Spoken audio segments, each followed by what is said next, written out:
Stand the brave Parnell and taught them well and truly persecuted. Where are the stares and jeers that you proudly let us hear when our heroes of 16 were executed?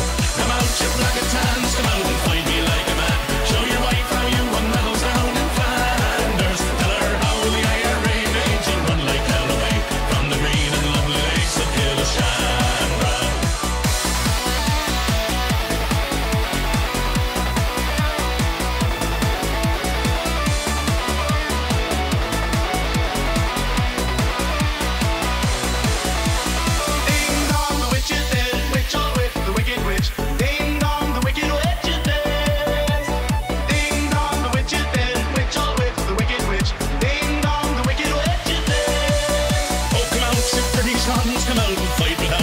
Show your wife how you won medals up in Derry. You murdered 16 men and you'll do the same again. So get out of here and take your bloody army. Come out, you black and tans, come out and fight me like a man. Show your wife how you won medals down in Flanders. Tell her how the IRA made you run like hell away from the green and lovely lakes of Killashandra. Oh, come out, you black and tans, come out and fight me like a man. Show your wife how you won medals down in Flanders.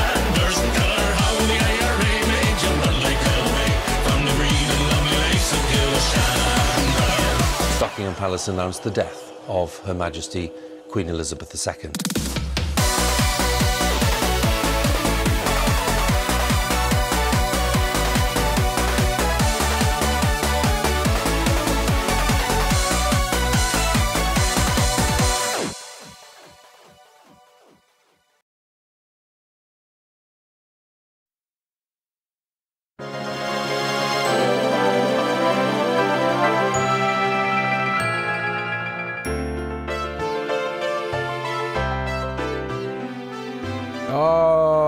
That's fucking right, son. It's time for a cheeky little stream. What's going on, chat? How are we doing? That's right, it's Monday. I'm early. We're checking out the new schedule, seeing how it's gonna go, seeing how it's gonna work.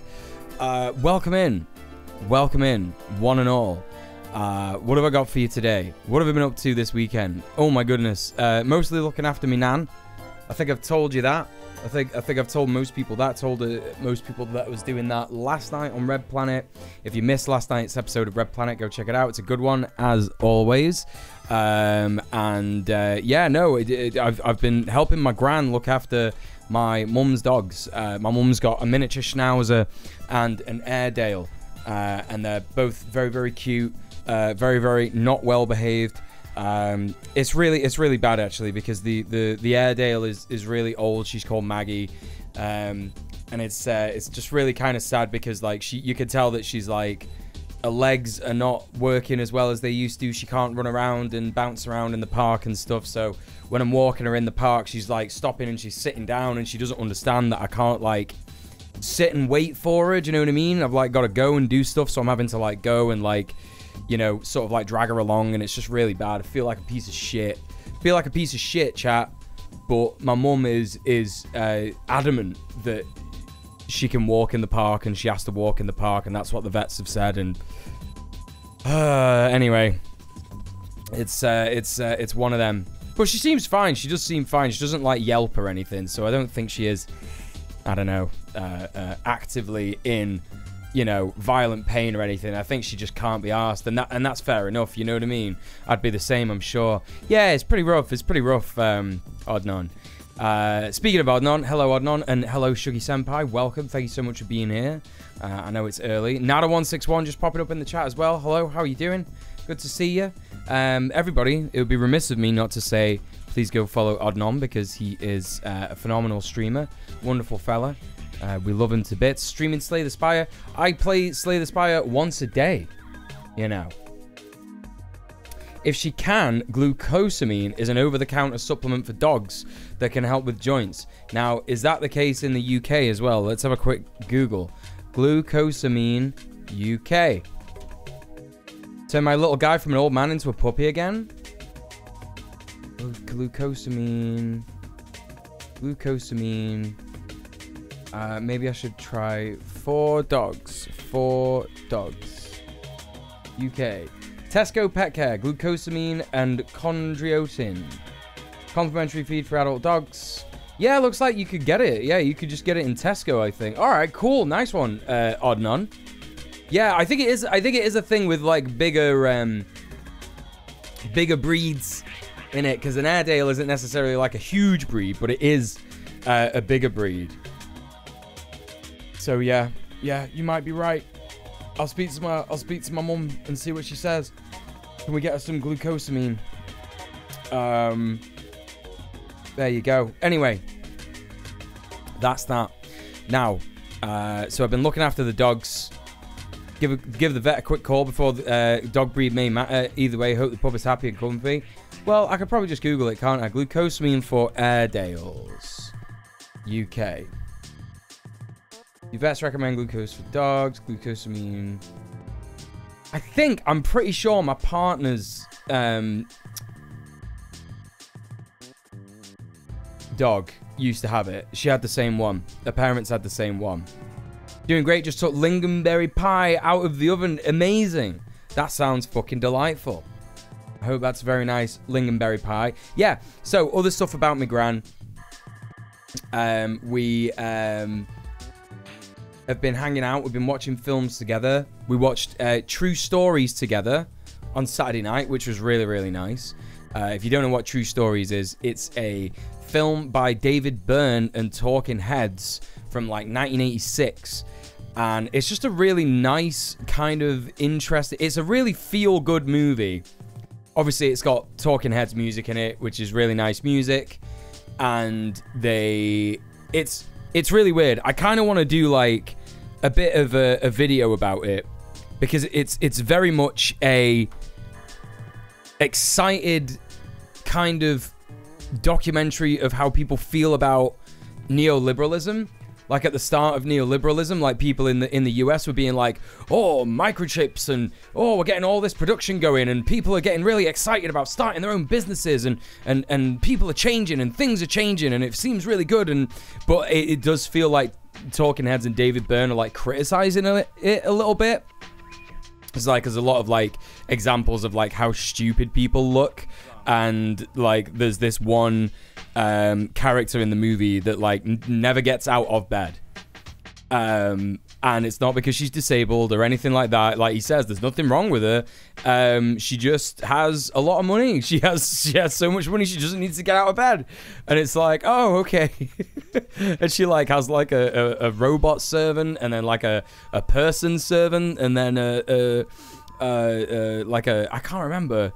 what else she has? She has like a thing that like a little robot that like feeds her.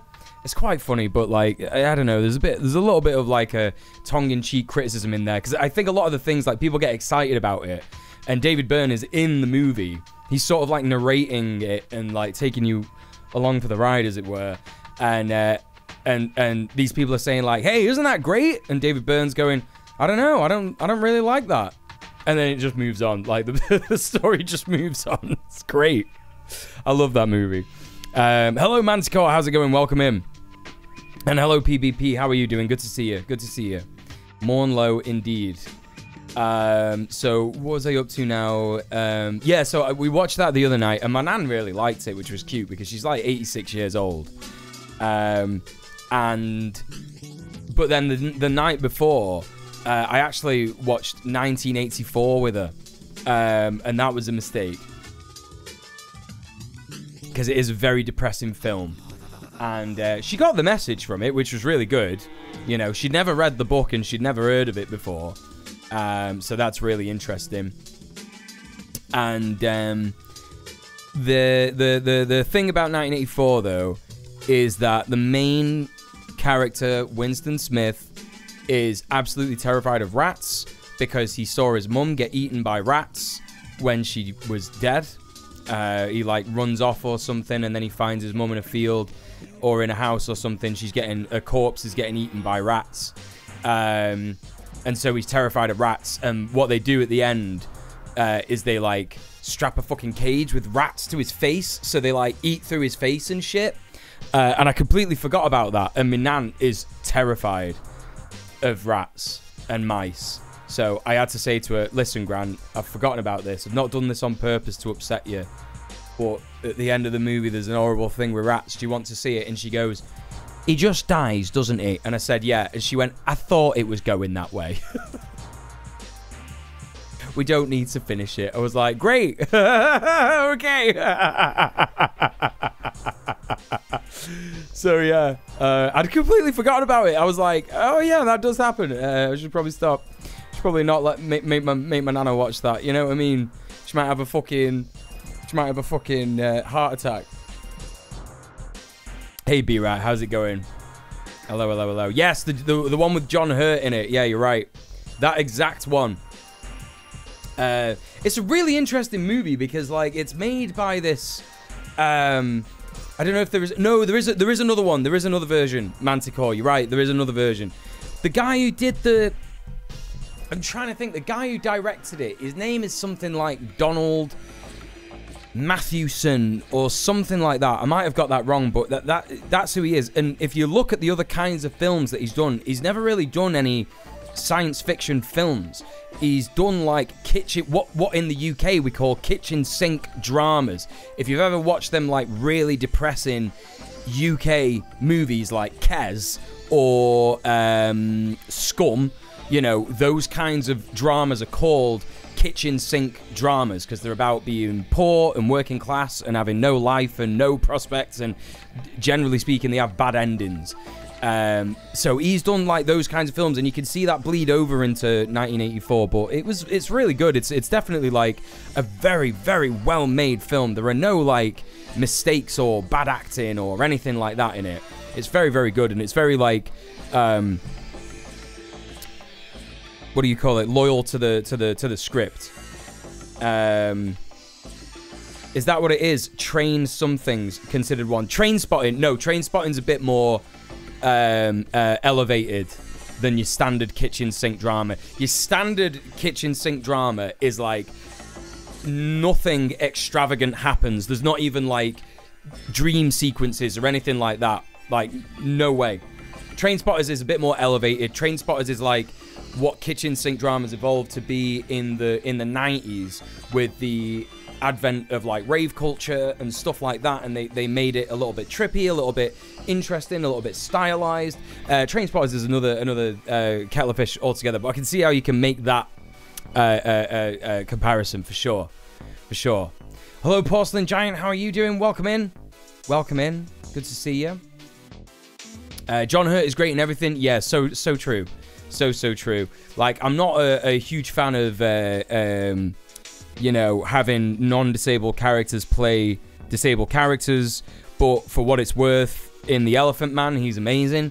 I don't think that, because obviously it's a David Lynch film, so of course I'm, you know, a big fan of it. But you know, I think obviously with David Lynch doing it, it has like a very like it's not exploitative in terms of like, you know, I guess like trying to make out that disabled people are bad or anything like that. And like for the time, it's pretty good. Obviously, it's not perfect, but you know, good stuff. Like John Hurt is great in that, like absolutely fantastic. Like obviously you can't even fucking tell it's him because of the makeup, but on top of that, his performance is just like fucking amazing, you know. Have I seen Derry Girls? I've not, but that's a bit out of left field, innit? Because it's like that's like a comedy show, right? I don't know. Wasn't he in Doctor Who? Ooh, John Hurt? I don't think so. Let me Google it. John Hurt. Doctor Who. Yes, I think he was. Yes, he was. Yeah, he was in a Christopher Eccleston episode. Oh, yeah, that's right.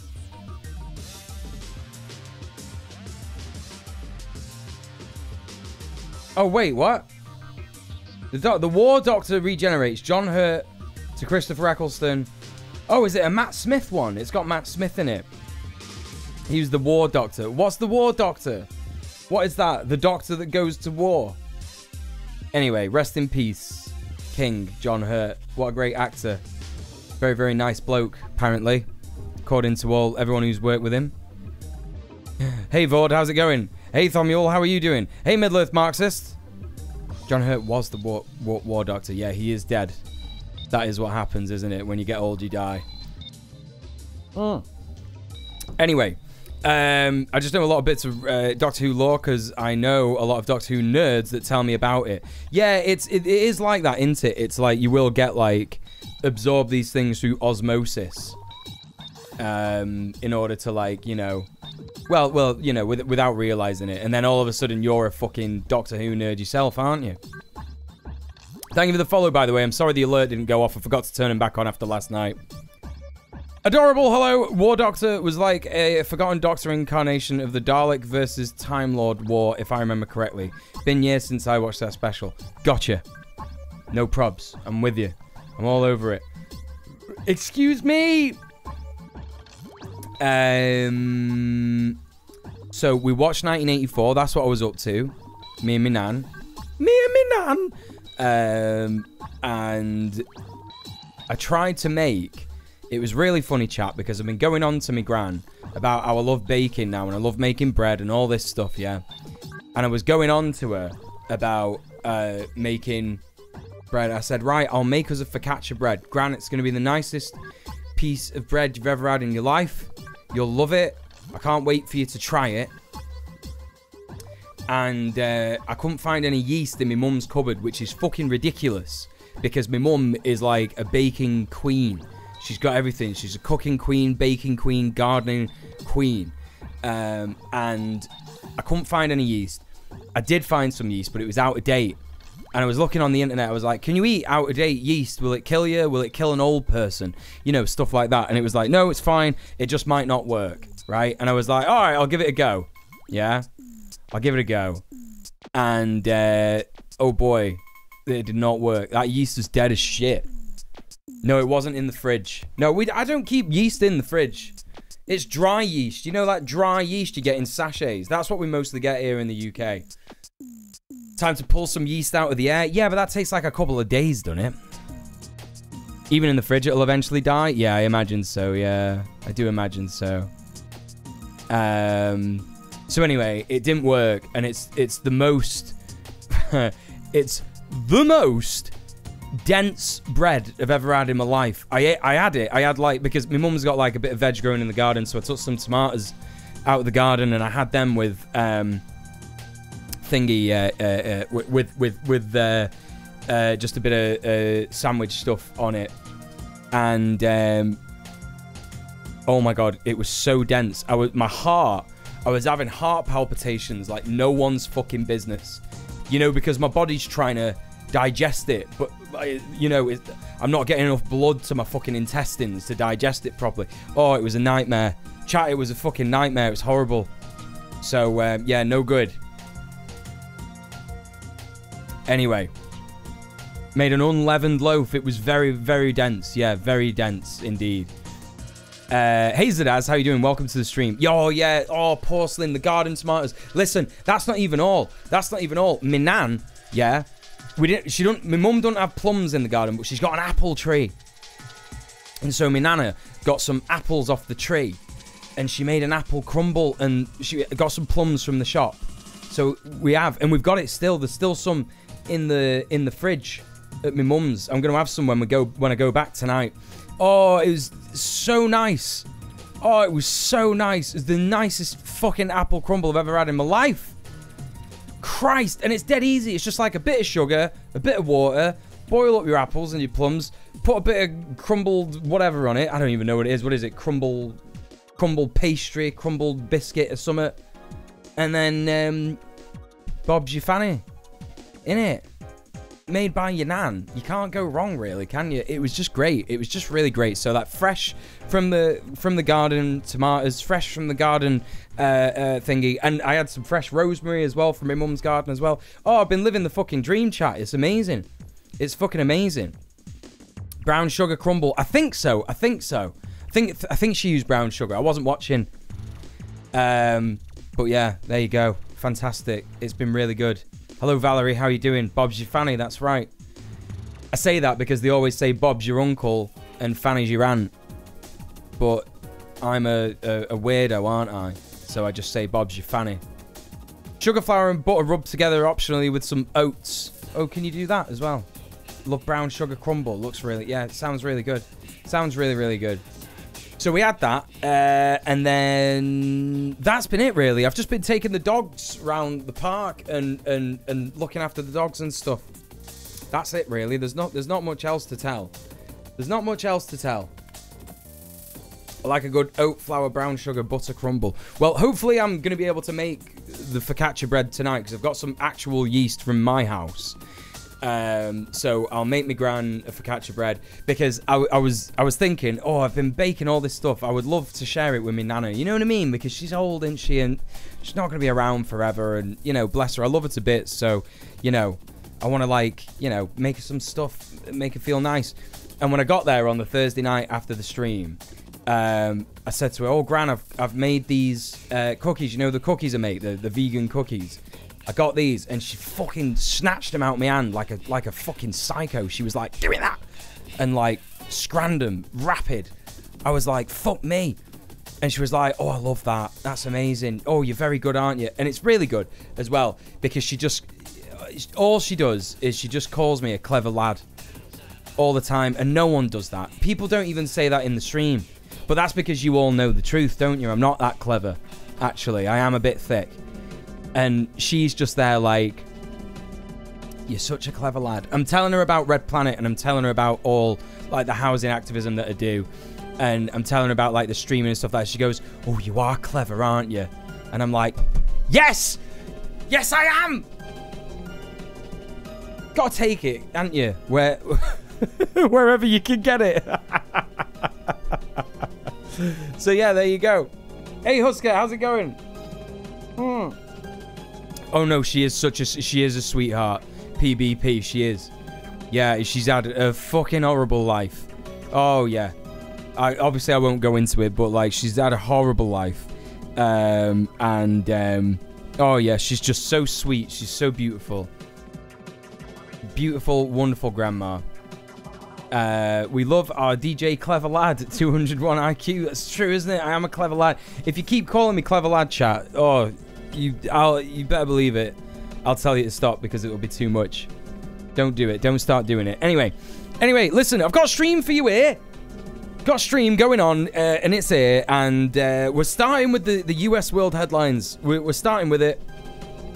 So I want everybody to strap on their hazmats as we dive into the politics segment, the politics category on Twitch, because we know there's some people with some terrible opinions who are about to come into the chat, aren't they? So that's that. Just be aware of that. And so we're going to be having a look at that. We're also going to take a quick look at this US F-35 jet that went missing, which is very funny. Like the US military just lost a whole fucking jet. It's like worth $80 million or something in the Appalachian Mountains. Some fucking soldier ejected out of it and now they can't find it. Pretty fucking funny. Pretty fucking funny. Then, of course, we've got to look at it because it's my duty as a man, I think, to talk about Russell Brand. So I know some people are gonna not want to be here for that, and that's fine. Like, completely understand it. I prefer you to not get upset if it's something you're not gonna be able to deal with today. But I think it's important that because I'm gonna try and make a bit of content out of this. I'm gonna do a clips thing, and I'm gonna do maybe a TikTok because I think that men really should be cis men anyway. Mostly cis het men. I'm not het, but you know, cis men should be talking about this and saying to other cis men, look, you know, this is fucking bollocks, and you know, we should all be condemning this guy. It's not about being a white knight, and it's not about you know, trying to get feminist points so you get feminist pussy or whatever, any stupid fucking cringe ideas like that. It's about just, like, you know, being better as men and helping each other get, like, you know, liberated from the fucking patriarchy, because, you know, whether men want to admit it or not, we are fucking in a lot of ways fucked up. Like, Bell Hooks talks about it, like that one Bell Hooks bit where she says that, like, men have to, oh, what's the quote now? I'm planning on reading it, and it says, men have to self-mutilate their emotions and connections to women, right? Something along those lines. And she's spot on. She's absolutely spot on, and that's the thing that we need to be aware of as men, you know?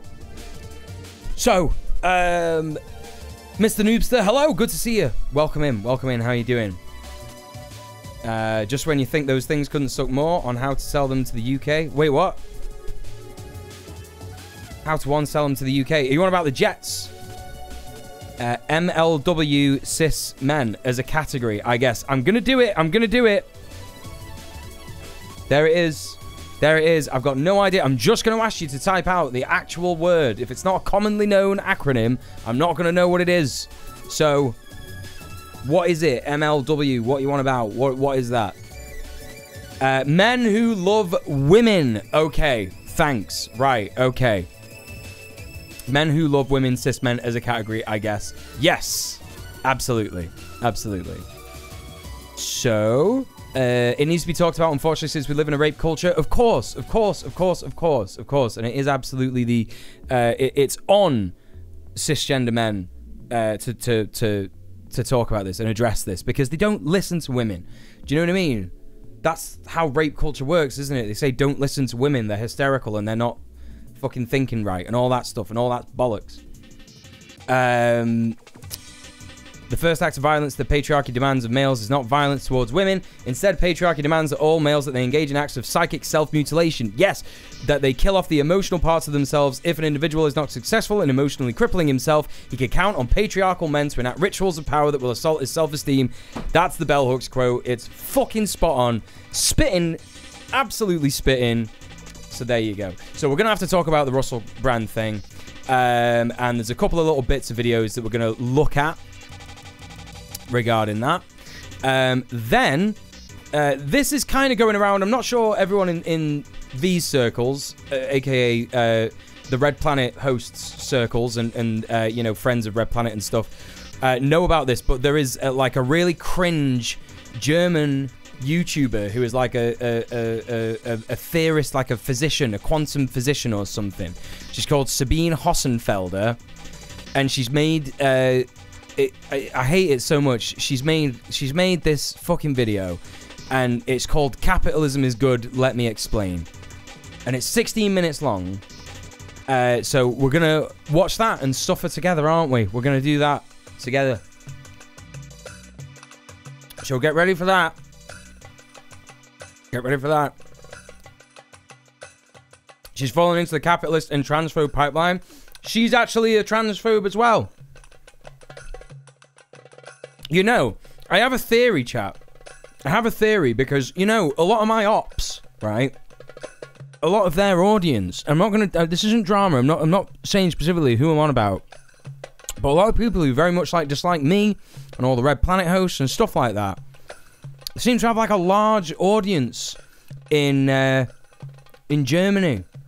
And German leftists, as we've seen in this chat, you'll all remember a couple of weeks ago when a German leftist came in here and said, yes, thank God there's a leftist who agrees that Israel is good, when I didn't even say anything of the sort. And then she gave me money. And she said, no, you misunderstand. I thought that you were saying that Israel is good. And I was like, no, you're still banned. So goodbye. Thanks for the money. Fuck off. So there you go. They're just the worst leftists, aren't they? Anyway, Germany, sort your leftists out. Right. Hello, Zvi Blumen. Oh, I'm so sorry. Yeah, just as we're talking about how terrible German leftists are. I know I've got German leftists in the audience. I know I have. And I love you very much. You're the good ones. Some of the good ones, aren't you? Anyway. Let's have a little look here. I just want to catch up with the chat before we go on. Raptor's famously a black budget lemon for the US military, so they're trying to get other militaries to pick them up second hand. Okay.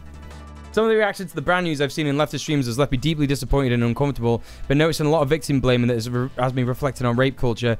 I've got done having a big think about it and writing down a long time to share in another space, or maybe here when we get deeper into it. Yeah, happy to have your thoughts, Husker, because the thing is that like when men who are good and understand this stuff, you know, see other men behaving like that and making excuses for men like Russell Brand, it's just overwhelmingly tiresome and upsetting and annoying. And there needs to be a place where you can, like, you know, vent about it. And my stream is absolutely that place, 100%.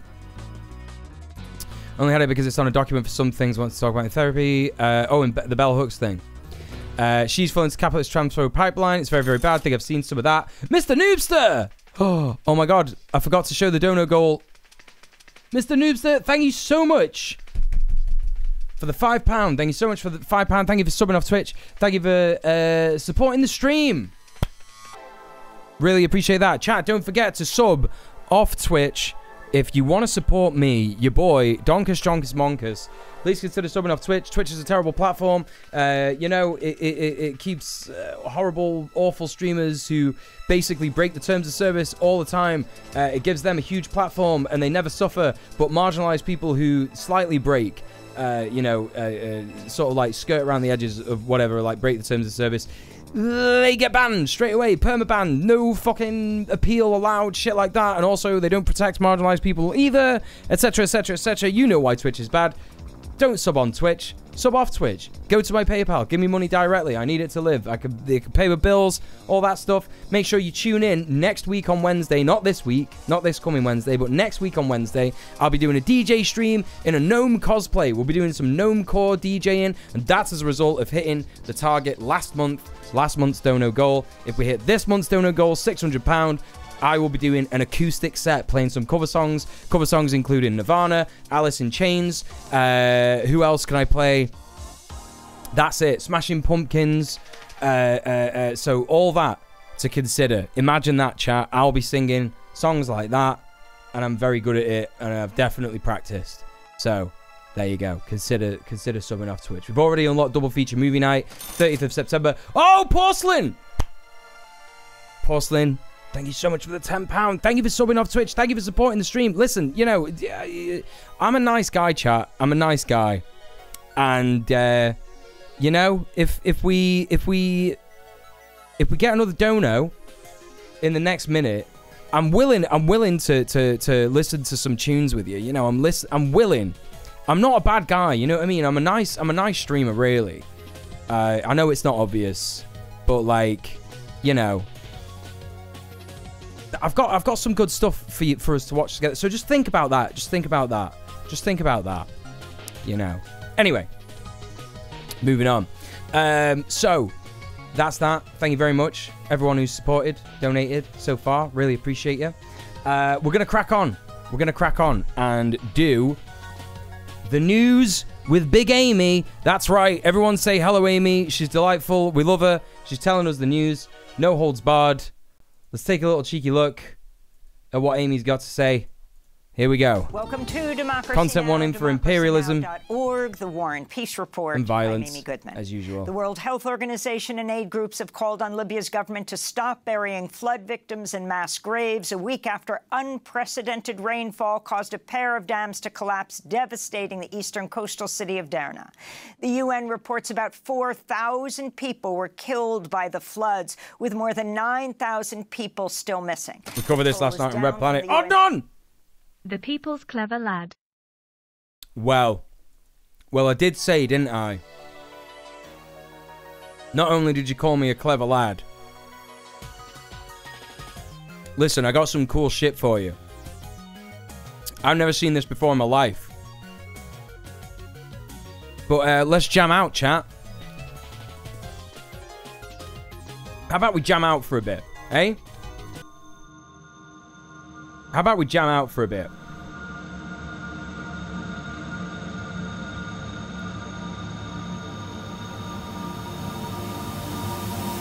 How we live by time. How we live. How we live by the watch, the clock. We're brought up by the clock. We're brought up to respect the clock. And Hey, Steph. punctuality.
Let's fucking go, chat. But what if you could turn away from time's tyranny?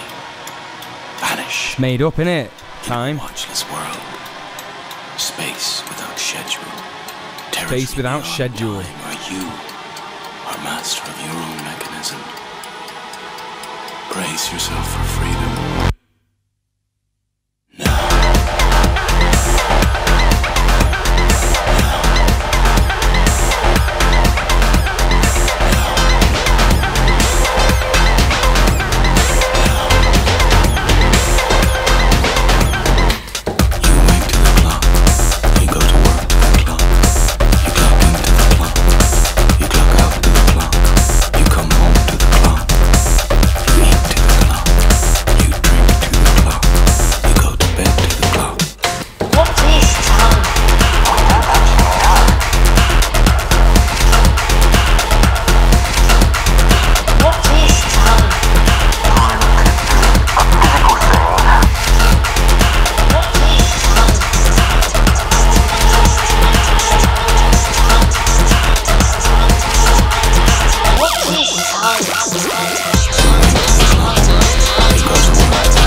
That's fucking right, chat.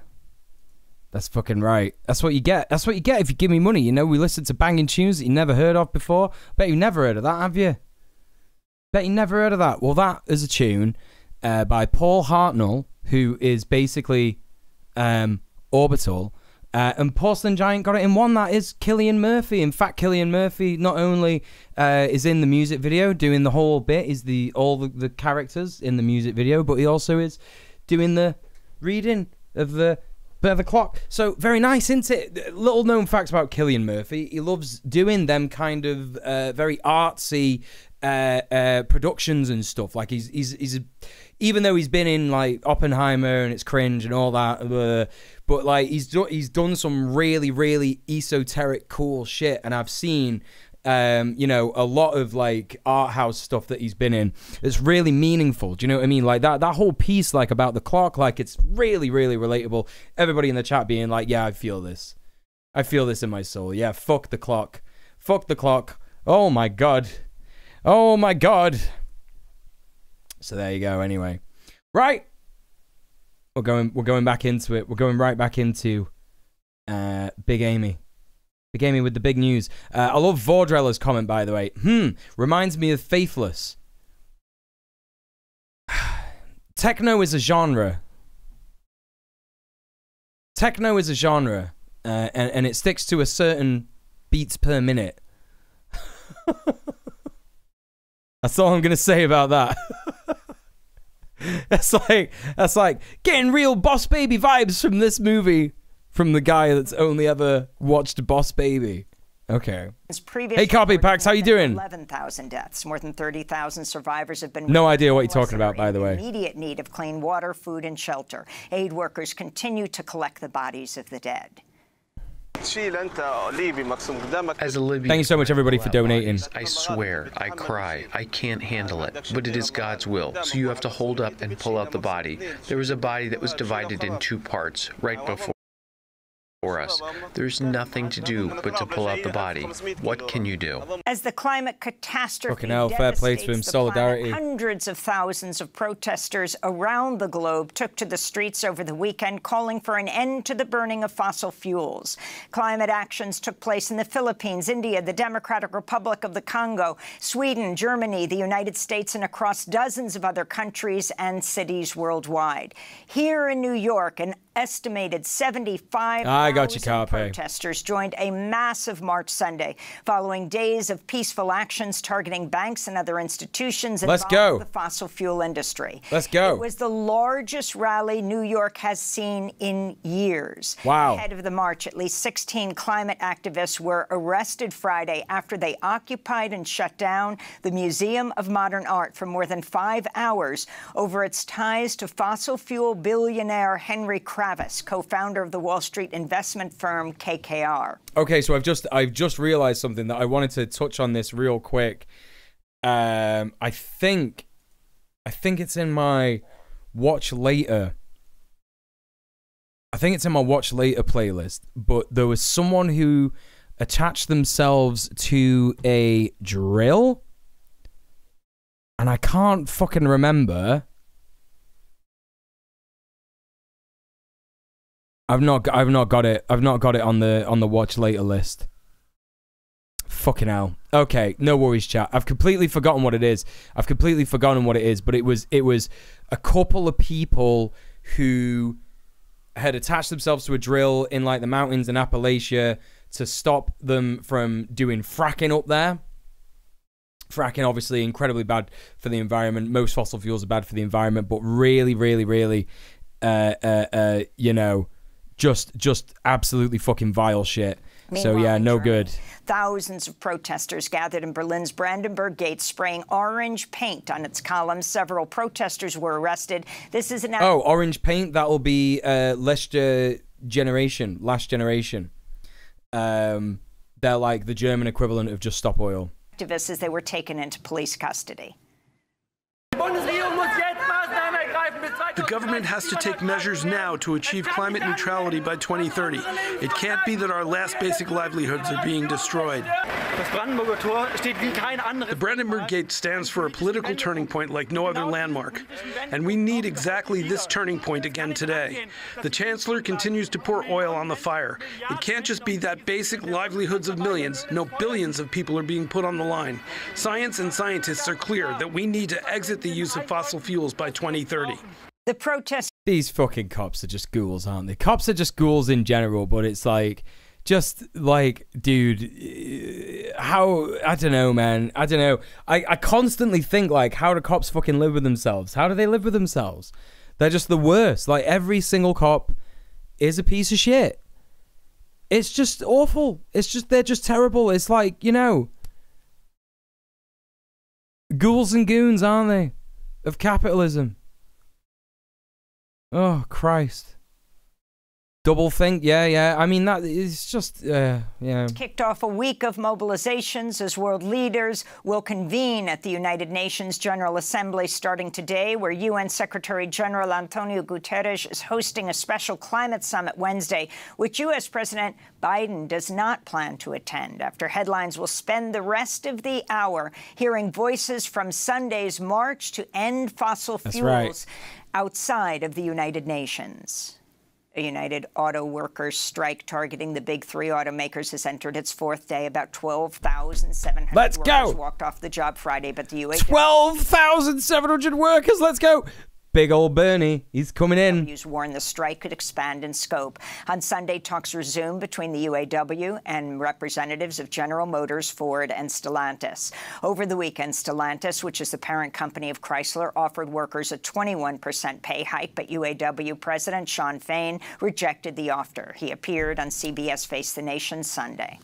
Wasn't one of the bosses of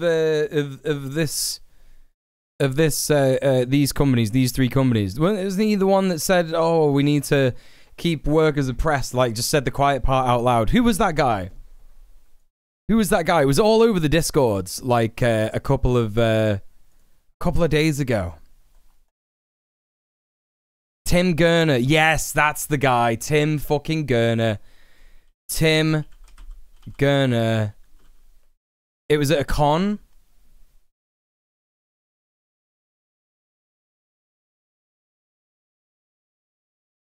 Wait, what? He's in an anti-aging cult? Is the avocado toast guy the same guy? He has got a massive forehead, hasn't he? Yeah.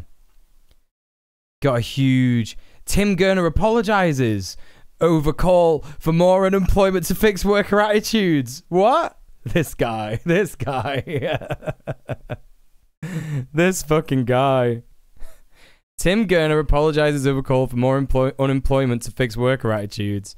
One of Australia's richest men has apologized after he said that unemployment should jump to remind arrogant workers of their place. We need to see pain in the economy. This guy is a fucking vampire. He's an actual vampire. Same agent as Barrymore, yeah. He's sorry that the footage was leaked, not that he said it. Yeah, definitely. Yeah, it wasn't. Oh, it wasn't supposed to be public. He's previously made headlines by suggesting young people can't afford homes because they spend too much on avocado toast. It's just like, you know, what do these people think is going to happen when they make statements like that? Why would they think that anything other than extremely militant, anti-capitalist, you know, like ideas will be just like, you know, exacerbated? Why doesn't he think like that? I hope he shits his keks in a Macca's. Me too. I think they're going to get pats on the back for life. Yeah, it's fucking stupid. Speaking during a property summit this week. A property summit? So, a property summit is like... Oh my god, landlord, isn't he? He's a landlord, isn't he? That's what these are, aren't they? Property Summits UK, world-class training to show you how to become a property. Wait, what? Oh, to start your property business. Wait, what's this about? Can you see it? I don't know if this is like a popular page. I don't know if this is like a popular page, but look here. It says, Property Summits UK offers world-class training courses designed to show you how to become a property. It's pretty funny, isn't it? Stupid cunts. Anyway, there you go. Cunt con. Sorry, that was probably not okay language. What are you fucking talking about? No, it's completely fine. What are you on about? It's not okay language. Have you heard me? I just said cunt. I literally just said cunt on stream. What do you mean it's not okay language?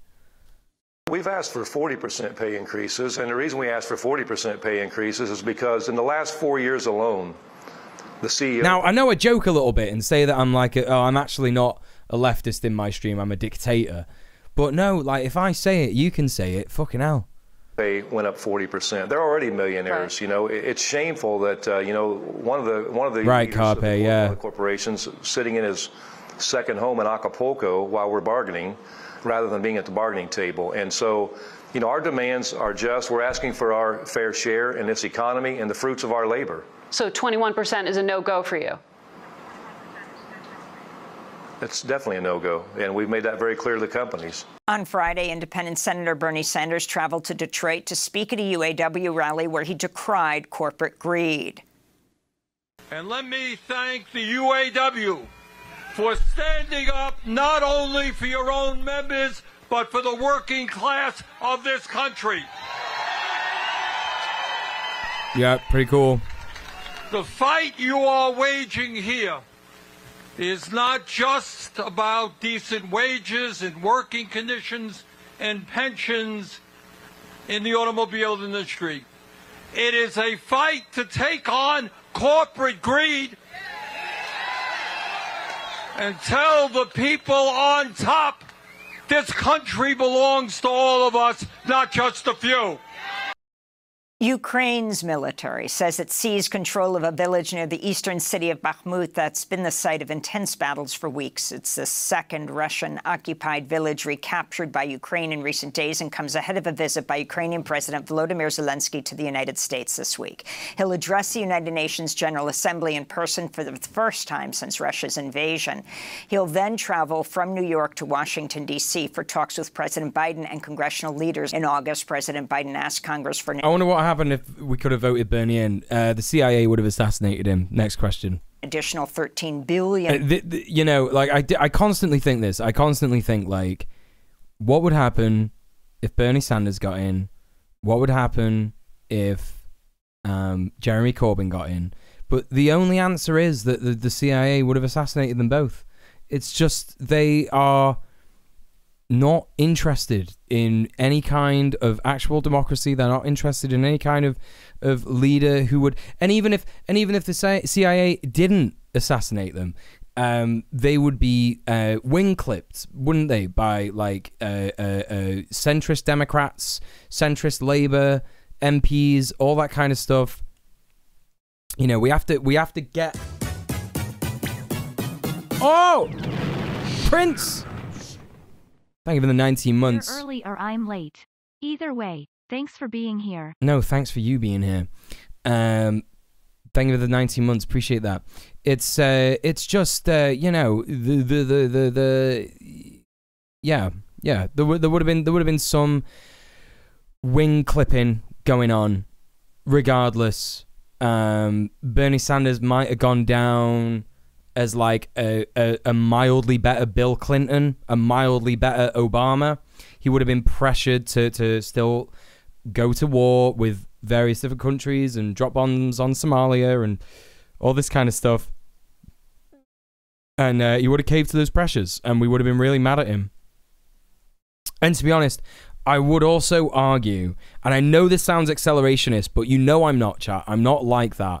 But I would also argue that, like, I think the lack of ability for people like that to actually get in power is it's a big driving force for people adopting activism and doing direct action, mutual aid and stuff like that, right? And I think that the progress that people have made, I think people need to be shown how hopeless it is within electoral politics to actually like go forward and do stuff. So yeah, I think like no, you know, it would have been probably good for a bit. And then again, like I agree with what Mr. Noobster is saying. Like they would have engineered. Oh, sorry, not Mr. Noobster. What Thomuel York is saying, engineered some compromat, and then there would have been, you know, a scandal, and the Conservatives would have got in the next year, or the Republicans would have got back in the next year. But anyway, listen. Bernie Sanders, whatever, he's a prick. He was doing apology for Biden. You know what I mean?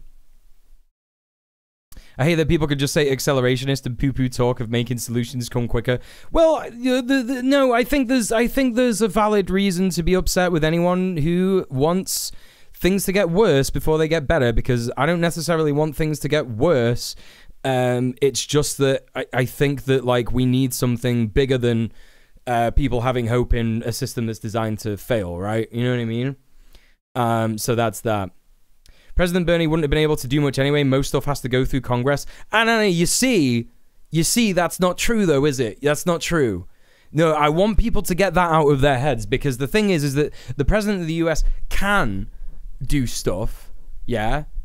Like Donald Trump, one of the first things he did when he got into office was he used a bunch of executive orders, didn't he? That's the thing that he did.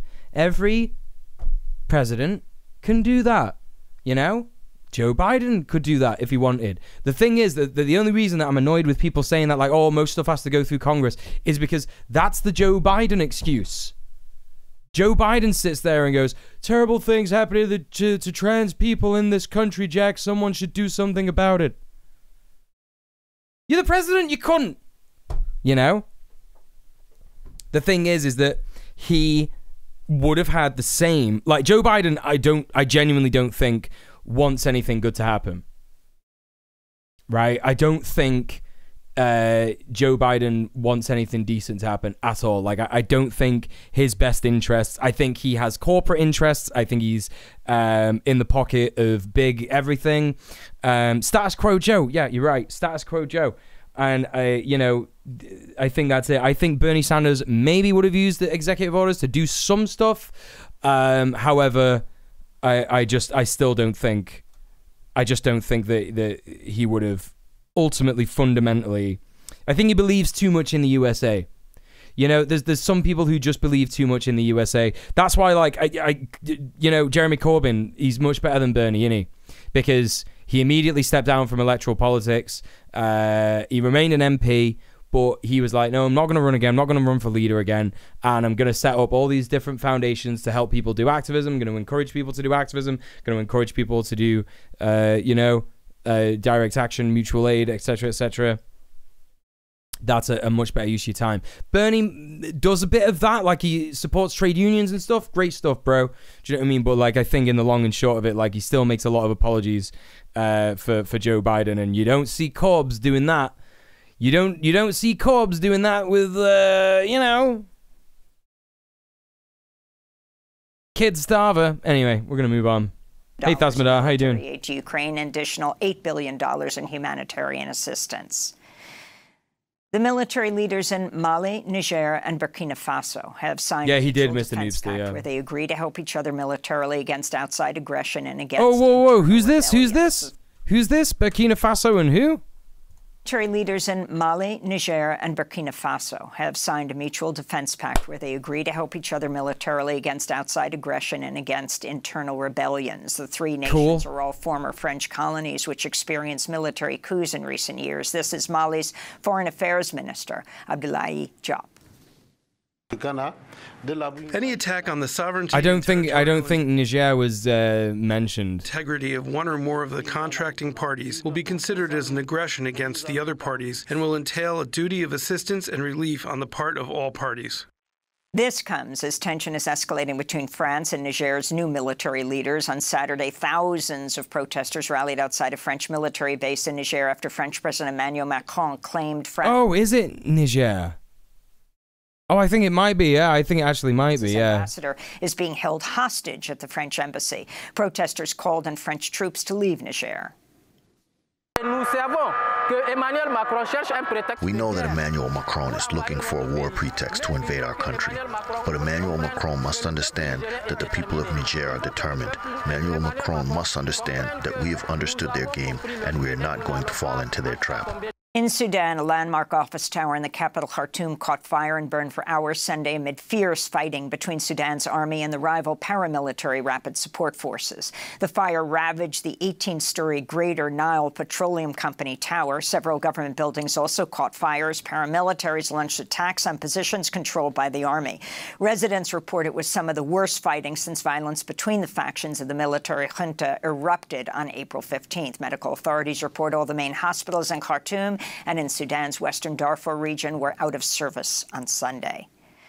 Iranian authorities are expected to release 5 U.S. citizens in their custody today after the Biden administration unfroze $6 billion of... I just want to point something out. I don't think anybody in the stream is going to see this, but some fucking loser who's like been banned here before, he's on his like 14th account or some shit, really thought that he could like come into a leftist stream and post the N-word.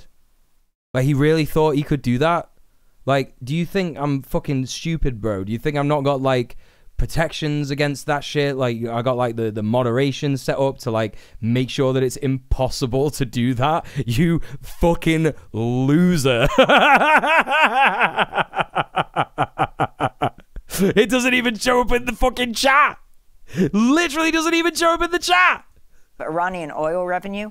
The funds will be used for medicine, food, and other humanitarian goods. Washington's also freeing 5 Iranians imprisoned in the U.S. as part of the deal, which was brokered by Qatar. In more news from Iran, authorities detained the father... Oh, look, and as soon as we're in the politics category chat, we got someone who's using the name Lauren Boebert, as in Lauren Boebert. Yeah? You know, Lauren Boebert jacked off a guy in front of a bunch of kids. So you're using a pedo's name. Do you know that? Actual pedophiles. That you chose a pedophile's name as your Twitch username, didn't you? And you're trying to insult me, saying that I look like Nosferatu. You know, one of the most excellent German expressionist films of all time. That's called freedom, baby. No, it's not. It's called pedophilia, isn't it? And also your account was created 1 hour ago. It's incredible how butthurt that you are that you can't talk in the leftist chat. Like, I know that we're really cool and you want to be here. I know that we're really cool and you want to be here, but you can't be here because you love pedophiles, and that's the end of it. We don't. We're specifically opposed to that type of thing. So go away. Be better. That's the end of it. I don't know. Amini on Saturday, on the first anniversary of her death in the custody of Iranian so-called morality. No, that wasn't what it was, Steph. Iranian that wasn't what it security was. Forces surrounded the family's home in the city of Saqqez ahead of the anniversary and warned Amjad Amini against commemorating his daughter's death. Mahsa Amini was a 22-year-old Kurdish Iranian woman. She was killed Rest in power, Mahsa Amini. She was arrested for allegedly failing to wear her headscarf properly. Her death sparked historic nationwide protests across Iran for months. Over 500 protesters, including dozens of children, were killed, while thousands of others were arrested as the Iranian government cracked down on the mobilizations. At least 7 people have been executed for their involvement in the protests. A court in Egypt has sentenced one of the nation's best-known journalists and political activists to 6 months in prison in a case that's drawn condemnation from human rights groups. 64-year-old Hisham Qassem was convicted on what supporters say are trumped-up charges of slander, defamation, and verbal assault on a police officer. Qassem is a co-founder of the Free Current movement of liberal political parties in Egypt and is seen as a possible challenger to President Abdel Fattah al-Sisi in the upcoming 2024 election. His arrest came after he criticized a member of Egypt's Presidential Pardon Committee for failing to grant clemency to Egypt's thousands of political prisoners. In Britain, the comedian, actor, and podcast... Here it is, chat. Russell Brand, if you don't want to see his face. 5, 4, 3, 2, 1. There you go. Come back in about 5 minutes. Pastor Russell Brand is facing multiple investigations after 5 women accused him of rape, sexual assault, and emotional abuse. The abuse occurred between 2006 and 2013 at the peak of Brand's career. This according to a joint expose by 3 British media outlets, The Times of London, The Sunday Times, and Channel 4 Dispatches. One woman said she entered into an abusive relationship with Brand when she was just 16 years old. The BBC and Channel 4 have both launched investigations into Brand, who worked at the networks at the time. Brand has denied the allegations. A statement from his lawyer said Brand's being targeted because he's now a, quote, alternative media broadcaster competing with mainstream media, unquote. Yeah, we're gonna unpack that a little bit later, chat. So you know, if you wanna hear my opinions on that, stick around. The Rock and Roll Hall of Fame has removed Rolling Stone magazine co-founder Jan Wenner from its board of directors after Wenner claimed blacks and women, including Marvin Gaye and Joni Mitchell, were not articulate enough to be featured in his new book titled The Masters, in which he profiles 7 rock musicians, all white men. What? What? Whoa. The New York Times bestselling author of Like a Rolling Stone? Jan Wenner? Who is this cock? Who is this prize twat? What? Who even is he? Rolling Stone magazine co-founder Jan. So he co-founded Rolling Stone magazine. It's pretty fucking funny. Why does he look like that? It's the no, I'm not gonna say it. The adrenochrome didn't hit right. No. I don't want to go. No, we're not going. We're not going down that road. Jan Wenner. So he co-founded Rolling Stone, and my man's just out here being like straight up old school piece of shit, racist, misogynist. His hair looks like he's trying to emulate Forrest Underbrush. Wenner from its board of directors after Wenner claimed Yeah, why does his hair look like that? Blacks and women, including Marvin Gaye and Joni Mitchell, were not articulate enough to be featured in his new book titled The Masters, in which... So he's made a new book that looks like it was written in... This looks like shit, by the way. Can I just say something? This looks like fucking shit. Also, hang on a minute. I'm just gonna count this real quick. I'm not sure about Bob Dylan, but there's something in my mind going, yes. This guy definitely pedoed girls. 100%. Definitely pedoed girls. 1,000%. Mick Jagger, without a shadow of a doubt, like, pedoed a bunch of girls. Definitely. John Lennon used to beat his fucking wife. Yeah? I know, who the fuck thinks Bono is better than, like, literally any, like, even the worst black musician? You know what I mean? Bono is fucking shit. Hello. All right. I've got vertigo. Shut up, man, you stupid fucking old prick. I like some of U2's songs. Anyway, Bruce Springsteen, not sure about him. I think Bruce Springsteen's like maybe okay. But Pete Townsend is definitely a pedo. Chat, do you know about this? This is like a huge thing. My mum thought I was really into The Who because I was like a goth. For some reason, she thought goths were into The Who. But I've just never really been a fan of The Who. But she came up to me one.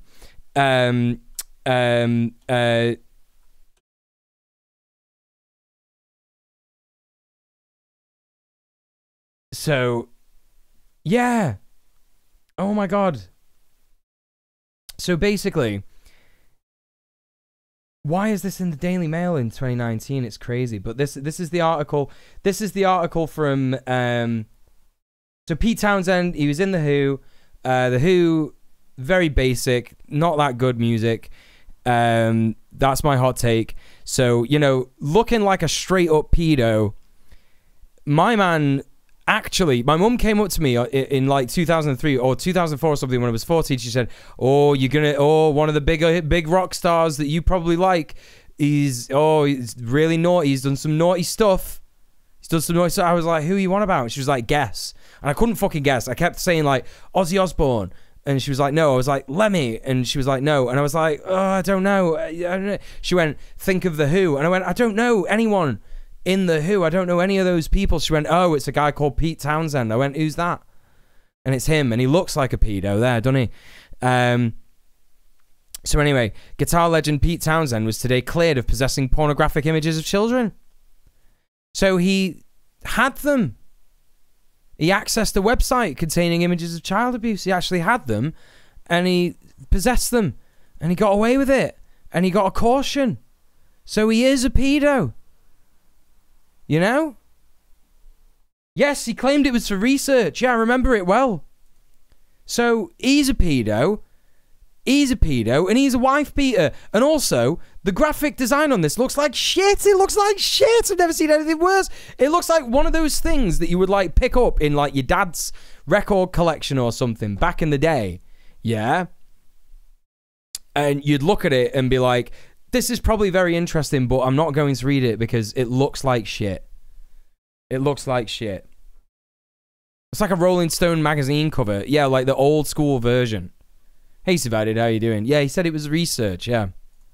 She profiles 7 rock... Like, what are you expecting to find out about child porn if you, like, going onto a website that, like, has it on? Like, what are you expecting to research? What research? Exactly. Hey, Crips and Juice. Yeah, what would even be the result of that research? That actually pedophilia is bad? Wow, no one's ever thought about that before, bro. Breaking new ground! Musicians all. Anyway, this guy's a loser, and I bet someone outs this guy as a pedo soon as well. I reckon someone outs Jan Wenner as a pedo. I reckon that happens. So there you go. That's my take on this. Men. Wenner made the comment in an interview with the New York Times. It's a good job I'm not more popular than I am, is it, chat? Because imagine if Jan Wenner heard me say that about him and I had to go to court to defend myself against slander from Jan Wenner. It's not that they're not creative geniuses. It's not that they're inarticulate, although you go have a deep conversation with Grace Slick or Janice, please be my guest, or Cass Elliot, wonderful person. You know, Joni was not a philosopher of rock and roll. She didn't, in my mind, meet that test, not by her work, not by... What the fuck are you talking about, bro? None of these men I would ever call a philosopher. He's slurring. Yeah, he's just like an alcoholic, isn't he? Like, lives in LA. You know what I mean? He probably loves Jim Morrison and shit like that because he's like, oh, Jim Morrison was great, wasn't he? He just, you know, did way too many drugs and died in a bathtub, and that's cool, isn't it? You know what I mean?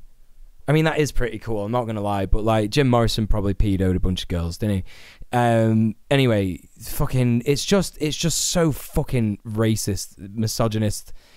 Oh, God. The interviews she did. Maybe Marvin Gaye.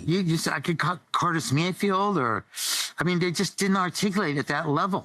Yeah. What are you on about, Curtis Mayfield? You fucking sick cunt. What are you on about? What's he on about? Curtis Mayfield didn't articulate at that level. You are a prick. What? This guy has no idea. He shouldn't be... Who put this guy in charge of fucking knowing what music is? Well, he's not, is he? He's not in charge of that. Stupid prick. What a stupid... Never heard anything fucking like it. Never heard anything like it. Marvin Gaye is obviously, like, fucking still... offensive, but what are you talking about? Curtis Mayfield? Fucking shut up, bro. Shut up. Later shut apologized for his remarks. He's faced criticism for decades over how Rolling Stone wrote about black and women musicians. Get him out. Get rid of him. Get rid of him. Put him in jail. Put him in a gulag. And those are some of the headlines. This is Democracy Now!, democracynow.org, the War and Peace Report. Chat, we did it. We made it through. Well done, everyone. God, that was infuriating. Oh my God, that was infuriating.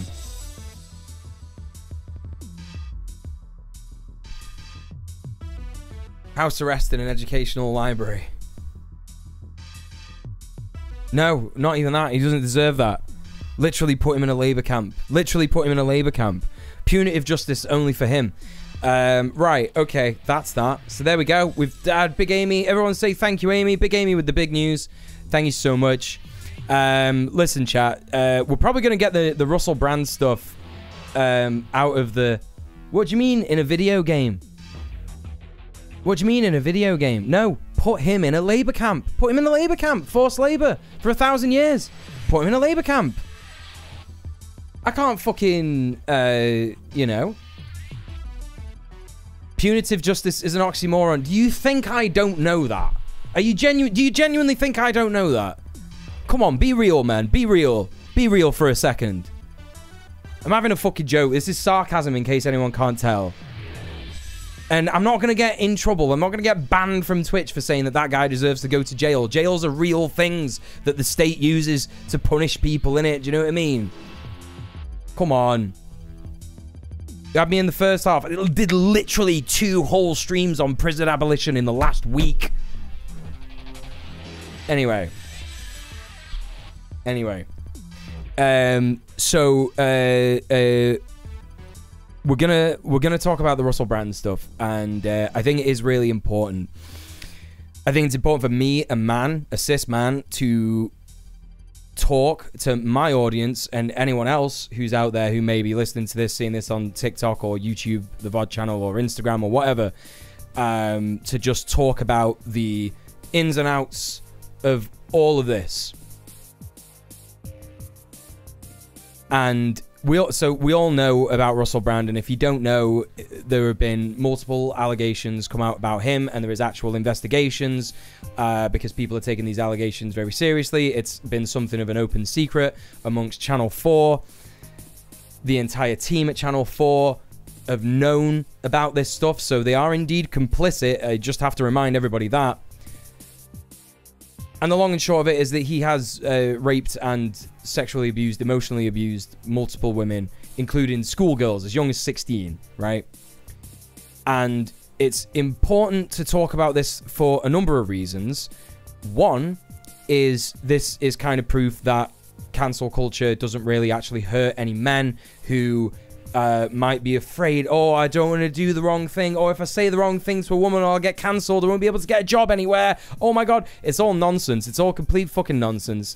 If you are in a position of power like this man, there is nothing that is going to stop you from getting gigs. And in fact, Russell Brand did go to a gig that he had scheduled on the night after this program on Channel 4 came out about him, to thunderous applause. So he's not suffered at all, has he? And if you want to sit there and claim that people saying that he is a bad person for having raped people is suffering, then I want you to vastly re-examine what you think suffering is in terms of, like, if someone has actually, like, done something horrible to people that will have ruined their lives, mind you. Some people in the chat know that I'm a survivor of grooming, so, you know, I think that even if that hadn't happened to me twice when I was a kid, I would still be fucking infuriated by this. I just think that it's an absolutely vile thing, and there's another side to it as well. Of course, he's denying it. And Russell Brand, over the last couple of years, especially since lockdown, has been courting this new audience of conspiracy reactionaries. He's been courting this entirely new audience that are definitely cross-pollinated with people like Andrew Tate, Jimmy Dore. He's on the conspiracy left, pretty fucking huge. He's a huge anti-vaxxer guy. Massive COVID denier, talks about, like, you know, Project Fear and all this kind of stuff.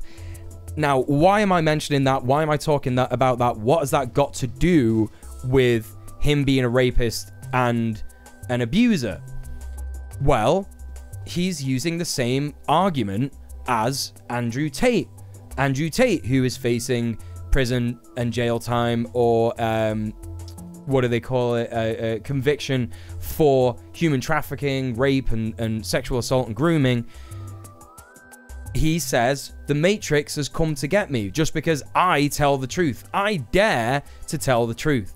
And that's exactly what Russell Brand is saying about his situation as well, right? So it's completely vile. And I think that, you know, if we just look at some of the things that he has said and some of the ways that he has acted over the years, we will start to see this pattern develop, where we start to recognize that he knew that what he was doing, the walls were closing in on him, right? The walls were fucking closing in on him.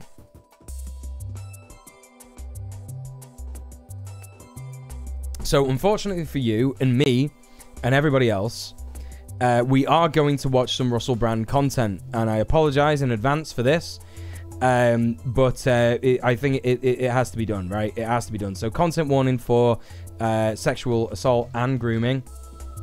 You know, this is heavy stuff. So if you need to take a break, no worries. Come back in about half an hour. I'll still be here. We'll be talking about something different, hopefully a little bit more funny. We're gonna check out this one video now. This is on his YouTube channel, which is just called Russell Brand, and this is something he's been doing for a long time.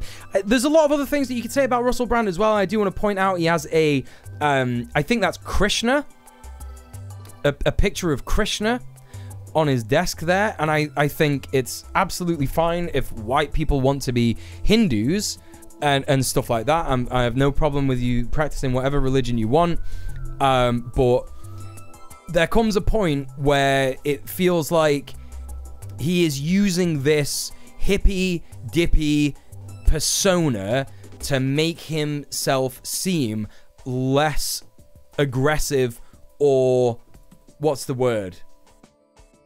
I don't fucking know. Less dangerous is the word that I'm looking for. Carby Pack says he's an abuser of multiple power dynamics. Absolutely. He's cisgender, he's a man, he's heterosexual.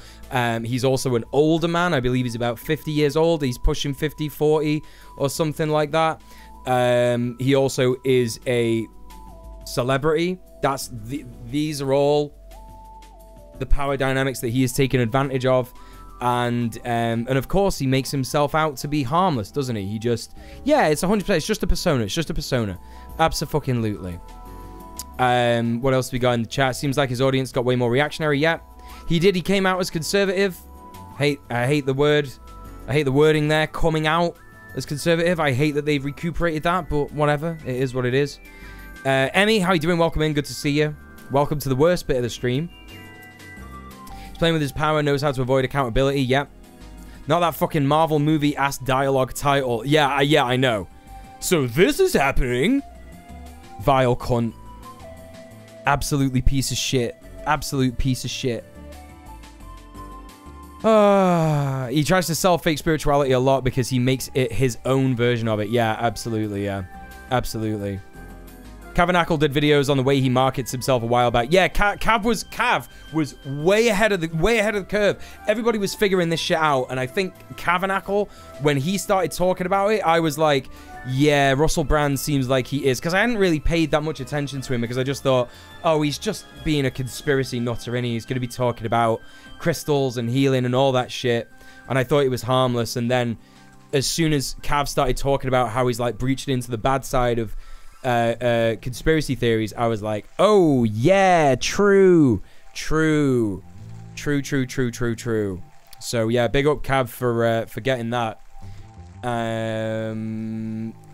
Text from a favorite meme. Remember, friends, hippies are bad people pretending to be nice, and punks are nice people pretending to be bad. Well, I wouldn't go that far. There are definitely some bad punks. There are definitely some nice hippies. So yeah, no, I definitely wouldn't, like, there's no point in trying to black and white things. There's no point in trying to think in binaries and assign this like very, very easy, no thought conclusions to stuff like this. Because I think if we do that, then in a couple of years' time, there'll be like a punk that comes out who has abused multiple women. Do you know what I mean? Like, it doesn't serve anyone, doesn't serve any kind of fucking discussion that we're having here. No, because the fundamental fact of this matter is that Russell Brand is a man. He is a cisgender, heterosexual, as far as I know, man who is in a position of power as not just a content creator on YouTube, but a fucking celebrity, like a big celebrity, right? One of the things that I like, and this isn't a boast, chat. I'm not like boasting, saying like, you should applaud me for doing this. But one of the things that I do when I'm dating, yeah, people know that I'm like polyamorous and I have multiple sex partners. And one of the things that I always do, whenever someone asks me what I do, I don't have like YouTuber or streamer or anything like that in my profile on dating apps and stuff like that, because there is a power dynamic associated with that. I'm already cisgender. I'm already a man, yeah? And those are power dynamics that, like, you know, I have to be very aware of. I have to make sure that my partners and my potential partners are aware of. And so if they, you know, see my content before they see me, they will get an instant, yeah, you're right, Carpe Pax. It will be an instantly parasocial, power dynamic enabled, and I wouldn't even date anyone who knew my content and has seen my content, because they will see me as a different person, and that's what it is. Hey Frugilus, how you doing? Welcome to the stream. So anyway, I think that that's the important thing to remember. It's the power dynamics, and it's the fact that he is in this position of power. Let's also not forget that he's white too. I've failed to mention that. But being white definitely is a power dynamic that people, especially in positions like this, will utilize, you know, when doing stuff like this. I see people suggesting his whole pivot to the right was preempting these allegations coming out and needing to court an audience that would support him regardless. I believe that. I believe that to a degree, for sure.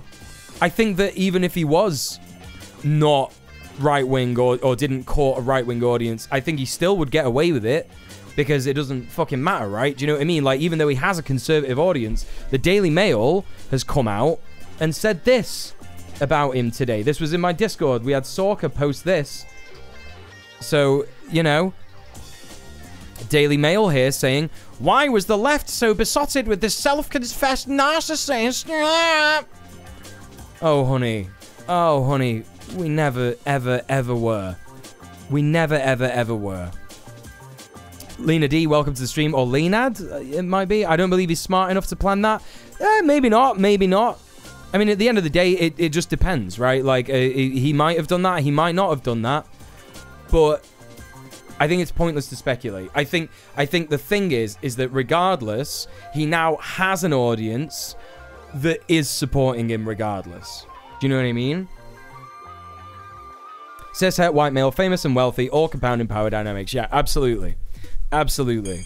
And that's not to say that you, like, can't date people when you are in that kind of a position. Like, of course you can. Like, no one is out here saying that, like, famous people aren't allowed to date.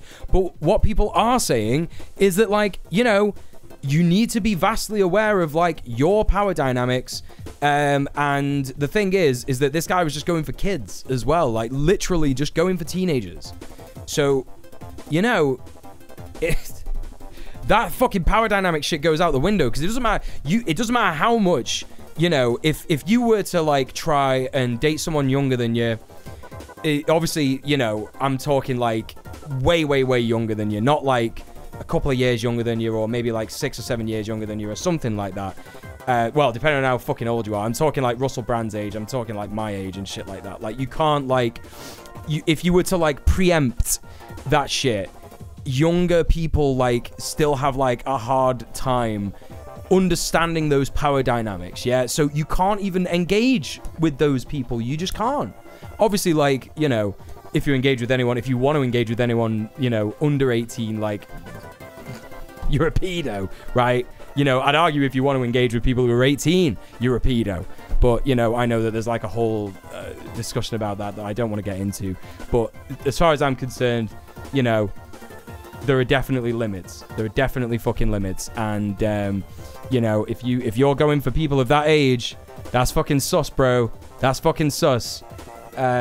So, you know, there are ways that you can, like, not abuse your power dynamics, and then there's just throwing it completely out the window, which is clearly what Russell Brand has done. So, let's see what Russell Brand himself had to say about the rumors, because this was 2 days ago. In fact, actually, let's just go on his channel real quick, because I know that, whoa, what's this? Oh, okay. 2 months ago. I just wanna check this out, because so 4 days ago, 5 days ago, Obama did what? They lied to Hawaii victims about this. I wanna like, someone said that he had heard about this and did a video about it the other day.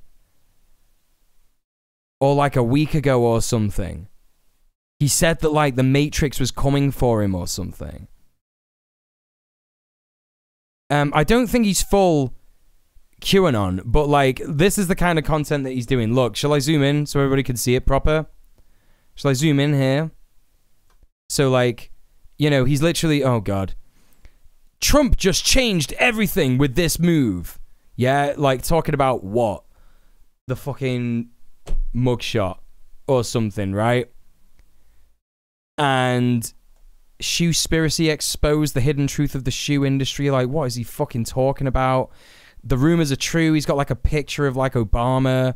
Full uncut Jordan Peterson interview.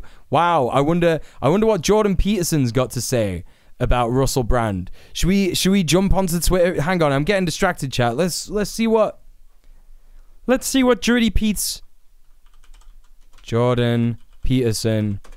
Let's see what he's got to say about Russell Brand. Let's have a little look here.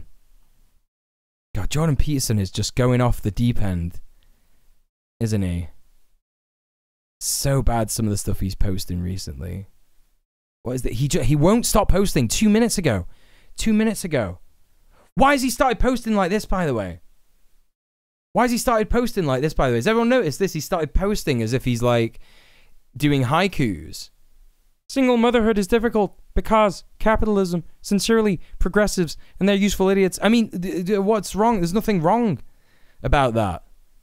There's actually nothing incorrect about that, dude. He doesn't offer any kind of article or anything like that. He doesn't offer any explanations, sorry, I should have said.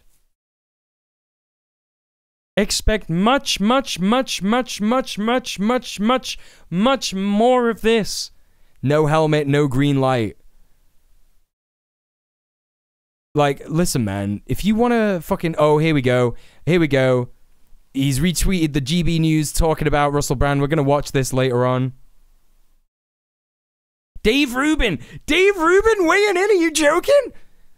The machine has set its sights on Russell Brand. Does anyone buy this stuff anymore? Live now, Rumble video. Oh my God. You've got to be joking, dude. Woke America says I can't fucking cycle without a helmet. Why is he posting like this? There's plenty of... He's insane. He's completely insane. There's nothing progressive about shoplifting from Spiked Online. Obviously cringe. And then he's like, yes, but there's plenty of shoplifting about progressivism. He really has got like severe benzo brain, hasn't he?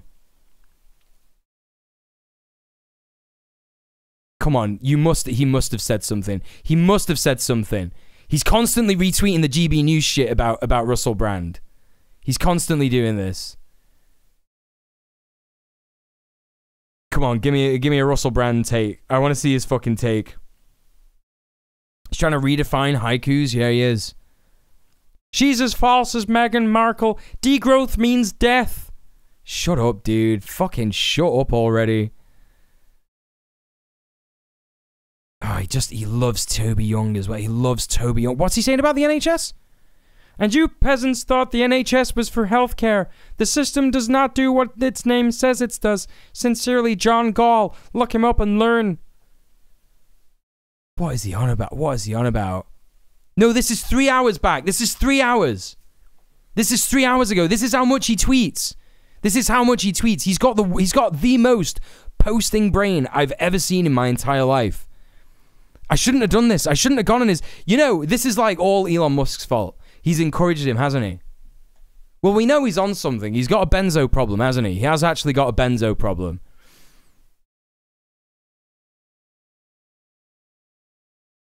Some fucking transphobic bullshit. Some fucking anti... Oh, God. Come on, just show me. Just show it me. Just show me the fucking Russell Brand shit. I don't want to make a thing of his addiction issues, but the shit he chooses to do, like eat exclusively meat, that shit is hilarious. Oh no, that's definitely hilarious. That's definitely fucking hilarious.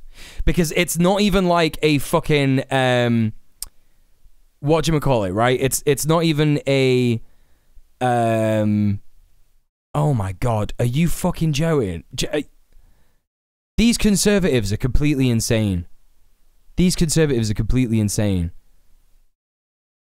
It's like a picture of like North Korea and South Korea being like, degrowth versus growth. Like, bro, shut the fuck up, man. Shut the fuck up. Oh, here we go. Here we go. Marianne Williamson, ultra-conservative. Why is he saying that? Retweeting Glenn Greenwald here. Look how manipulatively corporate media weaponizes trite, primitive political labors. New York Times today, Mr. Brand built a significant following where he interviews prominent conservative figures. Brand's recent interviews, Cornel West, Noam Chomsky, Marianne Williamson. Like, listen, we all know that Cornel West is dropping clanger after clanger. Yeah. The problem with Cornel West is that he touches too much grass. He doesn't understand that Russell Brand is not a cool guy to talk to, right? He doesn't understand that, like, the Green Party, or what was it, like he was part of the fucking Glenn Greenwald nonsense party or something, wasn't he? When he was saying he was going to run for president or some shit. He just doesn't know. He's just an old guy. He doesn't know that much shit. He's a pretty progressive guy in general, but like, yeah. Anyway, let's check this out. Come on. Show me this shit. Show me this fucking Jordan Peterson, Russell Brand shit. He's retweeted the same thing twice, by the way. Like this woman who tore down an LGBTQ flag. He's retweeted that twice. Very normal. Very, very normal. Come on, man. Like, oh, here we go. BBC is urgently looking into issues raised by Brand. What? Issues raised by Brand? Report CVT News. It's a bit late for urgently, but it sure is convenient. Oh my God. He posts so much. And again, he's retweeted it again.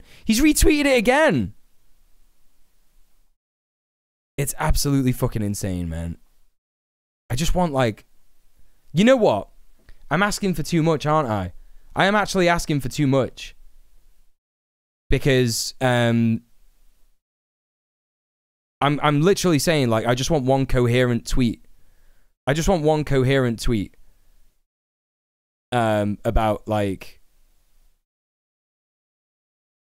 Russell Brand.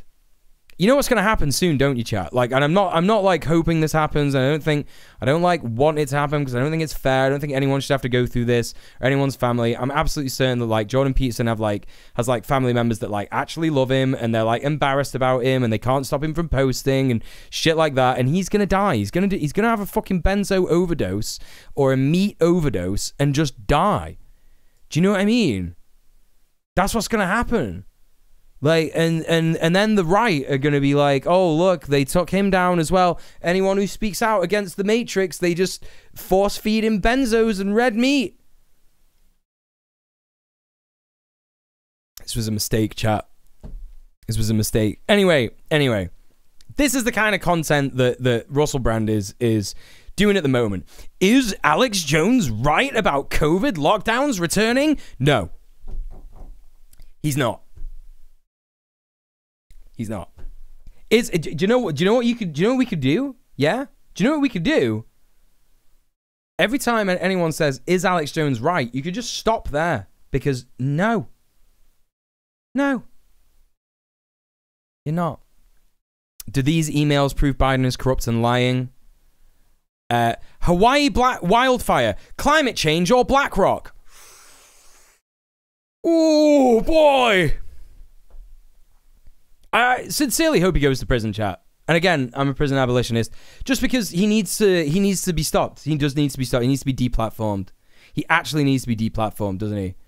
Because this stuff is so damaging. RFK reveals the truth about biolabs in Ukraine. Some of this shit is completely insane. What are you talking about? Biolabs in Ukraine? What are you on about, dude? What really started the Hawaii fires? Yeah, it was that photoshopped fucking orange line, wasn't it? You know? Joe Rogan exposes Biden's unbelievable corruption. The only thing that Joe Rogan has ever exposed are his horrific nipples.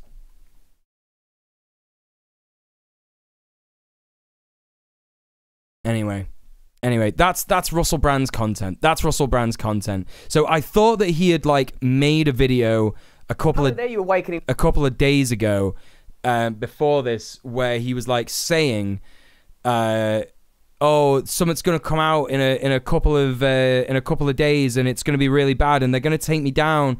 The Matrix is gonna take me down." But I can't find that. Maybe he deleted it. I don't fucking know.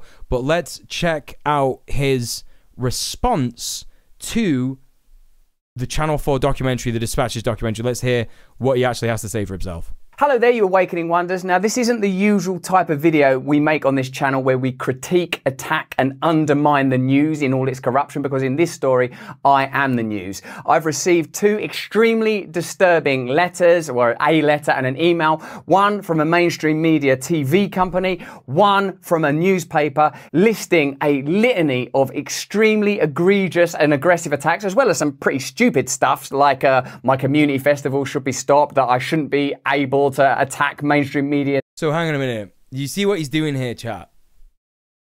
Do you see what he's doing here? He's obfuscating the fact straight away. So he's not like, oh God, I hate his face. I've never fucking liked him, chat.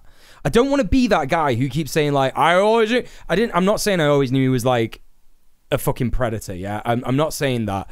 What I am saying is that I've never fucking liked this cunt. I've never fucking liked this cunt. From the moment he was on telly,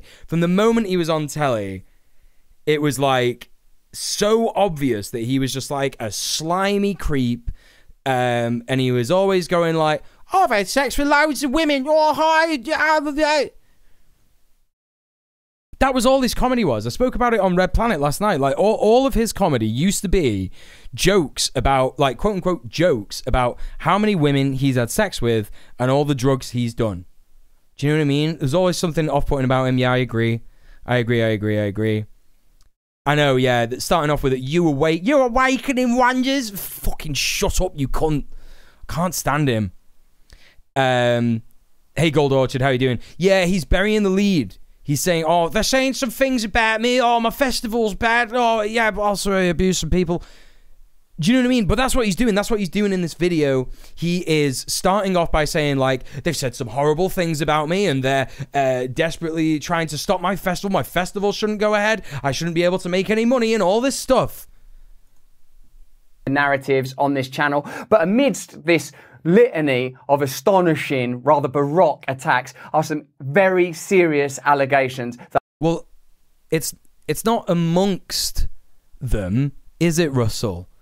It's that the reason they're saying that is because of them. That's what's actually happening, isn't it? That I absolutely refute. Here's the thing that gets me, chat. I'll never understand it.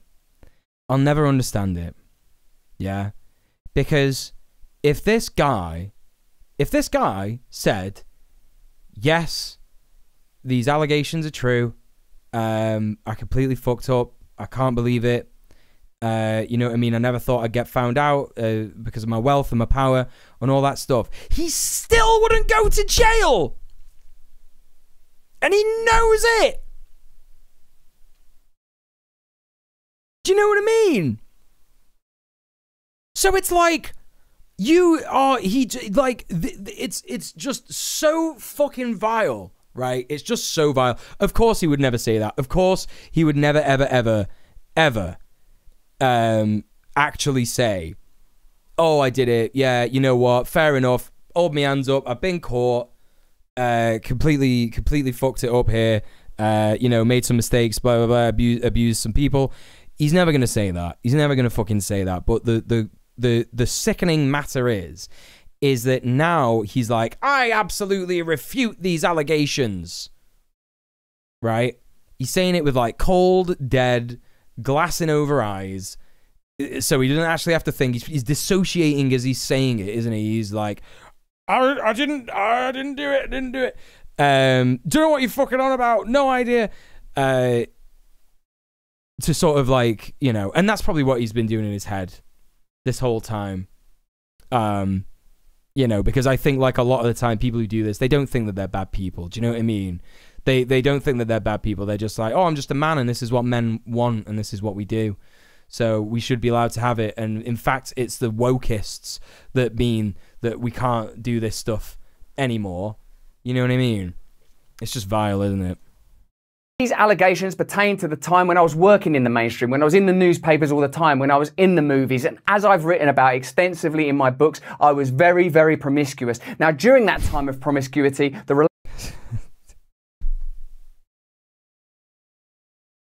You know what he's trying to do by saying he's promiscuous, don't you? Because like promiscuous, like the word promiscuous. I mean, I just want to make sure I'm getting this right. But when I hear the word promiscuous, what I hear is there's a veil of innocence implied there, isn't there? Also, there's some people in the chat that I've not said hi to. Ravaging Marvel, hello. Make Cows Not War, how are you doing? Queen Pib's here as well. Everybody, please go follow Queen Pib. So, here's the thing. Having or characterized by many transient sexual relationships. So that's where the... and also, as well here, demonstrating or implying an unselective approach. So he tried to kind of like... He's trying to do this thing where he says like, oh, I didn't really think about it too much. I just had lots of sex. I thought I was very progressive in like having a lot of sex and not thinking about it too much. So what he's... I think what he's probably gonna say next, and it's gonna make me really mad, and it's gonna make everybody really mad, is that like, oh well, obviously I should have been more selective with who I had sex with because there are some people who just want to ruin men's careers. You know? I stuck my dick in whoever. I didn't always check the ID. Yeah, that's the truth of the matter, isn't it? That's the truth of the matter. In fact, I wouldn't even say that's the truth of the matter. I'd say the truth of the matter is that he checked their ID and he didn't give a shit anyway.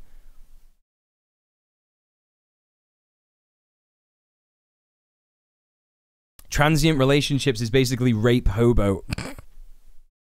Yeah, kinda. Relationships I had were absolutely always consensual. I was always transparent. Bro, you can't say that. You can't just be like, they were always consensual. You can't.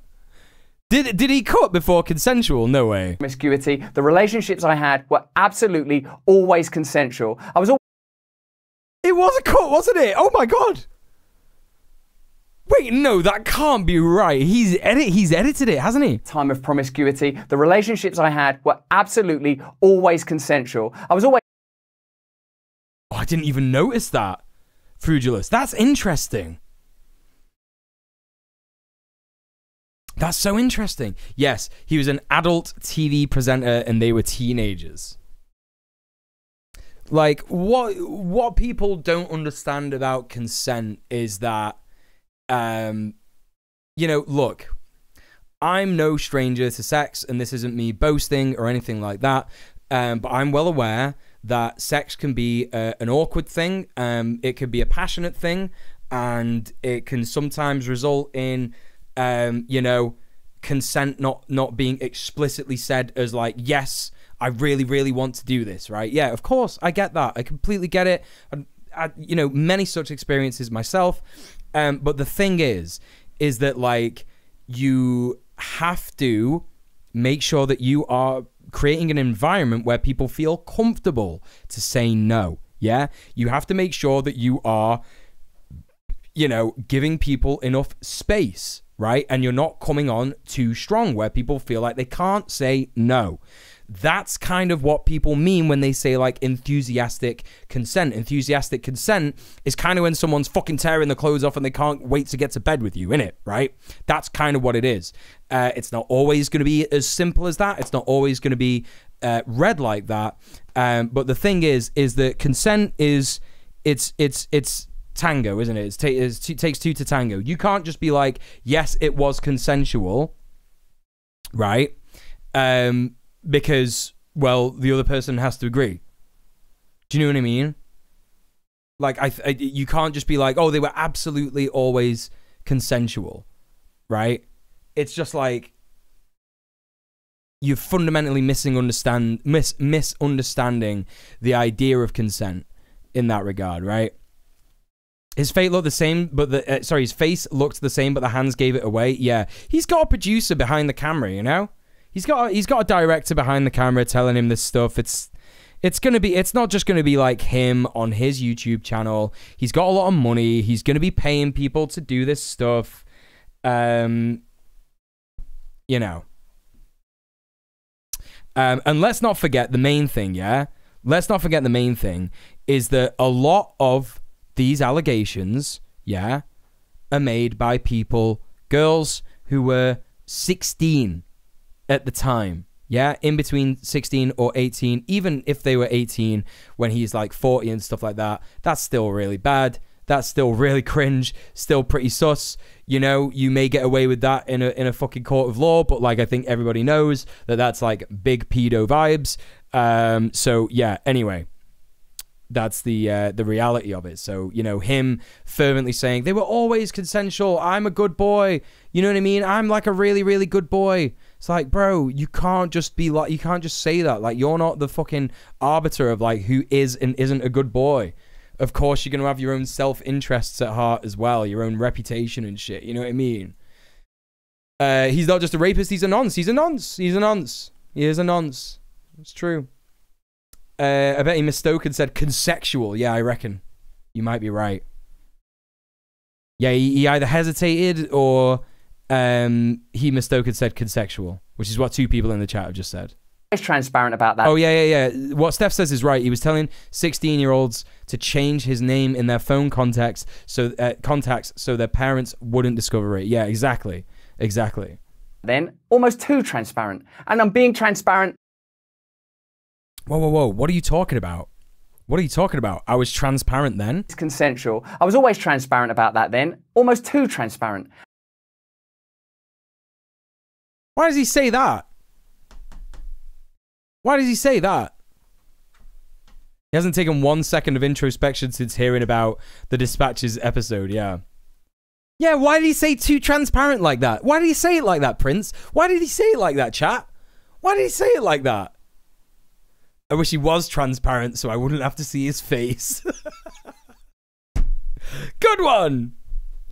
Yeah, what does he mean too transparent? Like, oh, I should have been less transparent about my consensual sexual activities. What is he talking about? What's he on about? Oh, God. And I'm being transparent about it now as well. Oh, I believe him, chat. I don't know about you, but I believe him. Oh, you know, he said he's being transparent about it, so he obviously is, isn't he? He wouldn't just lie about that, would he? To our faces on the internet? He wouldn't do that. People don't do that, do they? People don't lie on the internet for no reason other than clout and because they can, and, you know, they could just say it's fake news, and they've cultivated an audience that likes Donald Trump and believes in fake news and believes that sexual allegations of, you know, sexual assault are wrong. He wouldn't do that, would he? He wouldn't just lie. Obviously, that was sarcasm, in case anyone doesn't know. Well, and to see that transparency metastasized into something criminal that I absolutely deny makes me question. No. You see, here's the thing, dude, is that like it wasn't your transparency that made it criminal. It was the fact that you nonced a teenage girl. That's what it is, isn't it? I wonder if Russell Brand has Russell Brand ever said anything about drag queens and trans people.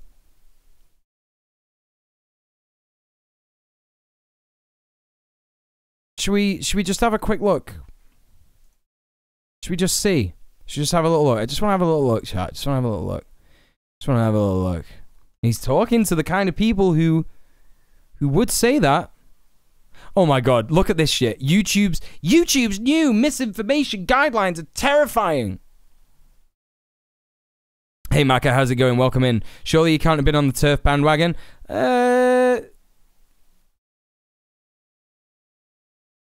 Brand gives me Chaser vibes. I'm not gonna lie. I'm not gonna lie, chat. He gives me Chaser vibes. I recall a few transphobic jokes from the doc. What, the documentary on... Oh, have you seen the documentary, the Dispatches documentary? I just want to see... Okay, I'm not scrolling anymore. We've wasted too much time scrolling. I'm just going to search...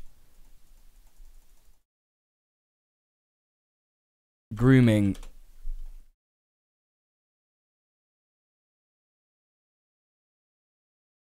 Okay.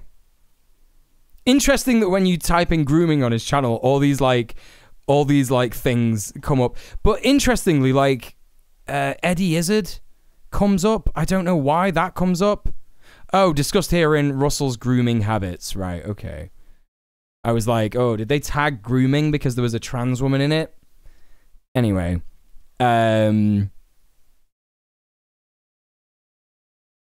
Let's just try LGBTQ+.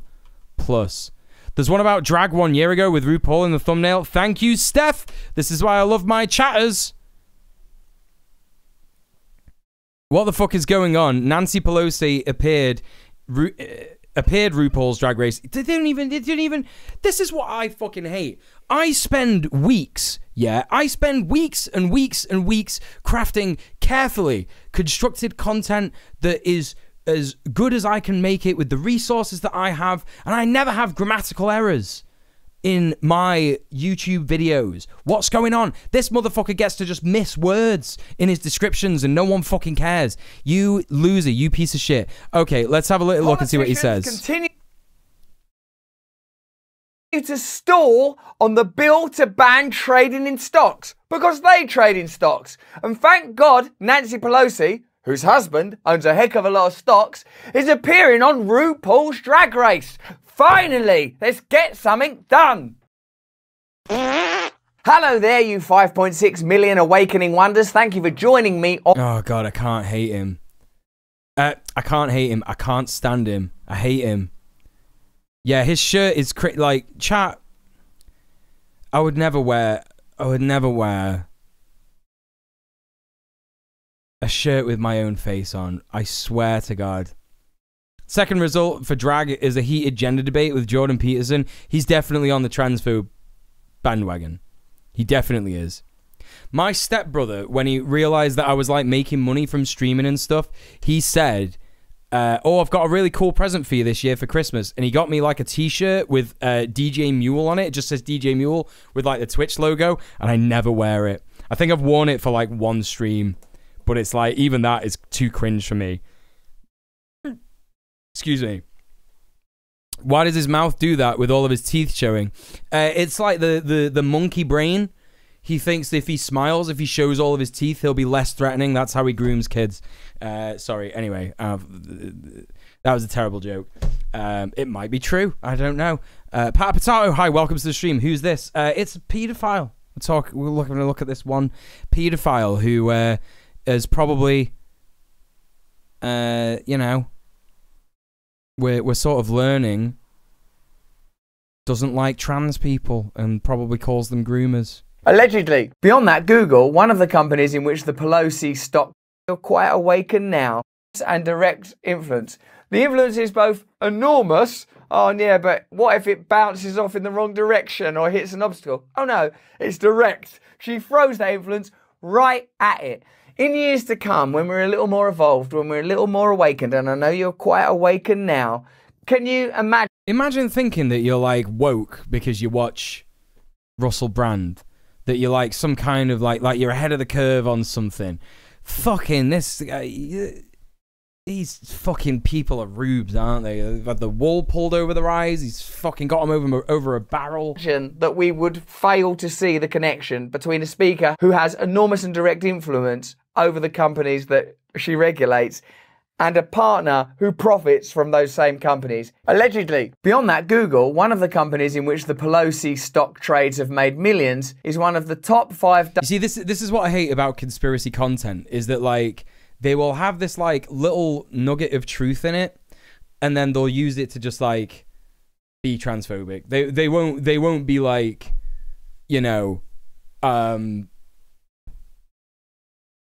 actually being leftist about it and saying, like, oh, this means that we shouldn't have any faith in electoral politics, so make sure you organize, make sure you join your local union, mutual aid organization, etc. They'll just be like, it's the transgenders, isn't it? And the Jews. Fucking bullshit. Owners to the House Speaker. So there's another avenue of revenue in there. So what's more important? The stocks her and her family trade, the donations that Google make, or going on RuPaul's Drag Race to say this is what America's all about? Fairness, freedom of expression. What is America really about then? Is it fairness and freedom of expression and the right to be who you are? Or do you think it's about making money, then cynically exploiting those people and using their voices and their cultural cachet, for which they have suffered over time without question, in order to drive people to the ballot box so that you can continue to regulate those companies? Oh, hang on a minute. He's being a little bit based here. He's being a little bit based here. Now, you haven't got to hand it to him. I just want to, we're talking about how he's a pedo, yeah? But hang on a minute. He's being a bit based here. About, like, he's talking about, like, the queer community, and, you know, queer community has suffered. Like, yeah, okay, good. Correct. Right? Stop clock. So now let's Google what Steph said on his channel. If you search for drag. And then 10 months ago, Russell Brand and Jordan Peterson have heated gender debate. Stay free with me. He's on something that's probably half-baked. Well, he's a grifter, isn't he? Hey, Russell Brand. The things that I wanted to start with, given Elon Musk's recent takeover of Twitter, is whether he is a distinct and discrete category of a billionaire. How is he different? How is he the same? And how will Elon Musk's position at Twitter alter your position on Twitter? Well, that remains to be seen. I'm still banned. So that hasn't changed. I mean, he's... Do you remember the days, chat? Do you remember when Jordan Peterson was banned from Twitter? We've seen, like, literally, this is what 10 months of being allowed back on Twitter has done to Jordan Peterson. He, like, speaks in nebulous, vague haikus. He doesn't make any sense, like, completely deranged. You know? Fucking hell. It was good for him. It was good for him. They should have kept him off Twitter. Fucking hell. Suggested that he might reinstate Trump. Whether or not that means he'd reinstate me is a matter of question. It isn't obvious to me that the people who run the social media networks know exactly how to regulate them with any degree of utility. You know, I've speeding this up, chat. 100,000 comments online, or maybe more, and I tried to read them with a Whoa. He is so extremely online, isn't he? He is so extremely online, Jordan Peterson. It's absolutely awful. Like, listen to what he says. Like, this, he's like really, really unwell in the way that, like, he's probably got, like, severely untreated ADHD. Like, he's desperate for the dopamine, and he just cannot get enough of it. You know what I mean? Like, I've realized that I'm sort of, like, breaking back out of that habit of, like, since I was ill, just, like, scrolling at night, and, like, I can't go to sleep because my brain is on fire. Do you know what I mean? So, yeah. Whether or not that means he'd reinstate me is a matter of question. Yeah, but online is how I make my money, and I don't make nearly as much money, or, you know, anything close to what Jordan Peterson makes. But, like, I'm an internet guy, and I'm not nearly as online as Jordan Peterson. Jordan Peterson tweets like 5 billion times a day. I might post on Blue Sky like every fucking week, maybe once a day, once every 2 days or something. It isn't obvious to me that... And as soon as I see like a skeet that annoys me, I just turn that shit right off, you know? Social media networks know exactly how to regulate them with any degree of utility. You know, I've probably read... He's got a problem. He's got a real problem. I've tried to read them with a psychologist's eye. And there are some things going on online that are, I think, that actually pose a threat to the integrity of the culture itself. The biggest problem that I can see is that the large online platforms allow anonymous troll demons to rampage through society with no cost to themselves. And I can identify these people quite accurately now. This will make a number of the people who are watching and listening uncomfortable because they'll be in the list of people who do this sort of thing. So the first thing is... What? They have an anonymous name. The second thing is the anonymous name usually has something psychologically significant about it in a very negative direction. So it's self-denigrating or it's demonic or it's otherwise offensive and purposefully so. And then the people... Okay, he's just talking about, like, big posting accounts. He's not talking about bots. He's not talking about, like, you know, people who, like, get banned and then make another account and make, you know, stuff like that. He's talking about, like, Twitter accounts with the names, like, I like getting fucked in the ass, or, like, whatever. Do you know what I mean? Like that kind of stuff.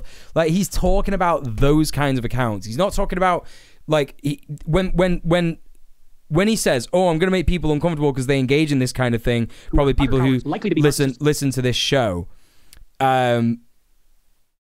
And I think maybe Russell Brand thought, "Oh no, he's going to be talking to the conservatives," but he's not. He's talking about, like, generally, like, leftist people. Like, that's who he's talking about. And Machiavellians, resentful people sitting in their basement at home, dwelling on their misery and doing everything they can to spew toxicity out into the world. Alone in their bedrooms, they're just isolated people who aren't causing any trouble. But as soon as they multiply themselves millions of times, it's so funny because, you know, we what we have to remember is that, like, posters, like the big posters on the internet, they're not always necessarily, like, in a basement, in their mum's basement, are they? Like, you know, you can get Twitter on your phone.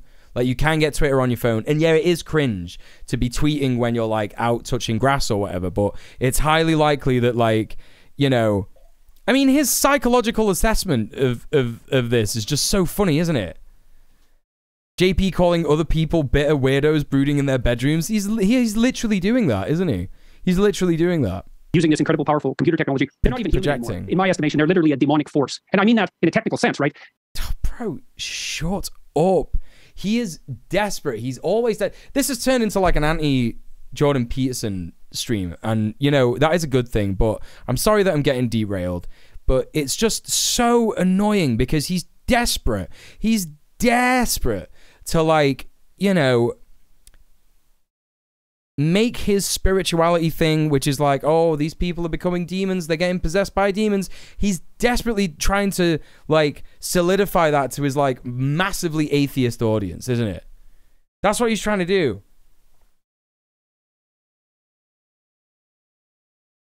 You know, it's literally, I mean that in a technical sense, right? It's just so dumb. You and I aren't exactly you and I in this conversation because we're amplified hundreds of times or thousands of times or hundreds of thousands of times. And so we're not just human, we're androids in some sense operating in a virtual space. And these online... Oh, man, you gotta stop taking the benzos, Pete. You gotta stop taking them. Trolls have that power because they have access to an audience that they would never gather by their own merits. They are saying things that are derisive and inflammatory and that would absolutely 100% get them punched. Whoa. So he's talking about, like, big accounts. They would never have that by their own merit. But they do have that by their own merit, don't they? Because people have followed them. If you're talking about, like, they have these big accounts. He's talking about big accounts like Drill and shit that, like, take the piss out of him. That's what he's talking about. That's literally who he's talking about right now. If they ever said it, they would get punched if they ever said that. It makes me really funny when he like says aggressive stuff like that, like he's gonna fight someone. It's literally like, sit the fuck down, mate. Like, shut up, bro. Can you imagine if Jordan Peterson started on you? I would be like, bro, you know what? Have a free shot, man. Have a free shot. I'm not trying to boast. But I have a feeling, that if you punch me, your hand will fucking disintegrate. Like, no shot. That's not gonna happen. In public. Imagine that there's a hierarchy of unconstrained people, and there's a variety of people who are very unconstrained, but in normal social discourse would be able to keep themselves under control because of the controls that are there in normal social discourse. You lift those controls and they just go off. And so that's what we're seeing online. And that has to be stopped. I think the large tech companies should be required to put in know your customer laws. They should ban anonymous accounts. But in this way, imagine that you have a section for comments where it's real human beings that are verified, and you have another section underneath that's for anonymous troll demons. And if you want to go visit their hell and see what... They also want this, right? They also want this because it means that if leftists say stuff that's like a little bit dicey, then the state can throw them in jail, right? That's another reason that he wants this, you know? Deliberately using unnecessarily big words to describe basic concepts. Computer become hyper-advanced computational future tech device of the 21st century. Literally, that's all his shit is, isn't it? That's all his shit is. Yeah, just hit this X I've marked on the hardest part of my head. It's so funny, man. You throw one punch and then start crying. Yeah, it's true. He'd start crying at the idea that like people have to fight, which is like actually true and like a good thing to cry about. But he would be really embarrassed that he started to do that. Their resentful minds are spewing into the public landscape, then you can. Otherwise, you stick to the real human beings. And I don't know if Musk and the other people who are running the big social media networks understand the pathology that's associated with this online commentary well enough to control it. So we'll see. What I'd like to enjoy. Like he's talking about this, and then like he loves Elon Musk, and Elon Musk has literally made a fool of himself. Talking about wanting to have a fight with Mark Zuckerberg. And that never materialized into anything. Attention to. Still sort of within the broad rubric of looking at Musk's acquisition of Twitter and how that may play out and how it may affect you personally. I was myself struck with, like, you know, I think the tweet that you were banned for was sort of like commenting on Elliot Page. How do we prioritize compassion, kindness, love? And can't this basic palette of principles prevent us from getting into conflict around these ideas? Well, it isn't obvious to me that love can be reduced to compassion at all. Because oh, he is just not smart in any sense, is he at all? Jordan Peterson is the product of white supremacist, hierarchical academia, and so it makes so much sense why he defends that all the time, doesn't it? Because he's not smart at all. He's actually like a fail son of some kind of fucking, you know, academic world. Like, oh, you can't boil love down to compassion. Like, love is mostly compassion. Like, what are you talking about? What are you on about? And also, I don't even think that's the point. Listen, I don't want to be defending fucking Russell Brand here, but I don't even think that's what he was implying. For a variety of reasons. First of all, I think love is a multidimensional virtue, and there's many other virtues than compassion. Think about it this way, Russell. Imagine that the purest expression of compassion is the love of a mother for a true infant. We could really think about that as true compassion, 100% compassion. And the reason for that is that if you have an infant from birth to, say, 6 months old, nothing the infant does is ever to be questioned. The proper... He just is going off this, like, old school psychology that doesn't even mean anything. He's, like, saying, like, oh, yeah, mothers are always, like, 100% compassion. Like, you know that there are, like... There's a thing called postpartum depression where like mums will like accidentally like kill their babies. Like, you know that, right? You know that? You know what I mean? And it's like, you know, what? So is that like part of that compassion? Like, come on, man. Like, it's not always true. Like, he doesn't even fucking understand. Oh, fucking hell, man. The response to the infant is whatever the cause of their distress. Can you imagine going to Jordan Peterson as a doctor when you have postpartum depression, and he says to you, well, you're just not cut out to be a mother because you don't have that 100% compassion for your child. Can you imagine? You immediately prioritize its reduction. But then as the child starts to develop, and as soon as it becomes capable of its own voluntary movement, as soon as it becomes ambulatory, its nervous system starts to change, of course. But then there are other elements that have to be introduced into the relationship to make it a relationship of proper love. And some of that's judgment, which is often considered antithetical to compassion. And some of it's encouragement. And encouragement has a fair bit of judgment in it, because when you're encouraging someone, you're not exactly being compassionate for who they are. You're doing what you can to facilitate who they... I just want to find out if... Oh, here we go. I don't understand, and why would I understand? Elliot Page should be able to do whatever Elliot Page wants to do, and my only role is to say, I recognise that I don't understand, and why would I understand? There are less obvious things that you could never understand about me. They're less evident and obvious, and for me, the basic principle of kindness and compassion is going to be my guide when dealing with... Okay, so I don't think that we could take from this that he was a transphobe. I don't think we could do that, but it doesn't change anything. But the reason that I wanted to just have a look at that, chat, yeah? The reason that I wanted, and I know we got distracted, I know we're all on hating Jordan Peterson mode right now, but we got to get back to Russell Brand, I'm afraid. And listen, we can do both. We can do both, yeah? We can do both. Anyway, I think one thing that's quite revealing is when people say it rather than they when talking about a child. No, I don't think that's revealing. I think that that's something that's entered into the vernacular of human conversation, and I just think it's something that people say. I don't read too much into it. I think it's probably a it's probably telling about society and how society views children. I don't think it's telling of a what an actual person thinks. So I don't know. I think Russell Brand is a transphobe in the sense he pushes the groomer/transition narrative. Right, well, Adnan, I've been asking for evidence for that for like the last hour. Can I have... If you know something we don't, we need to see it.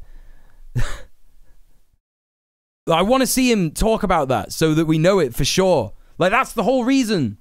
That's the whole reason we've just been doing this. Can we... Come on.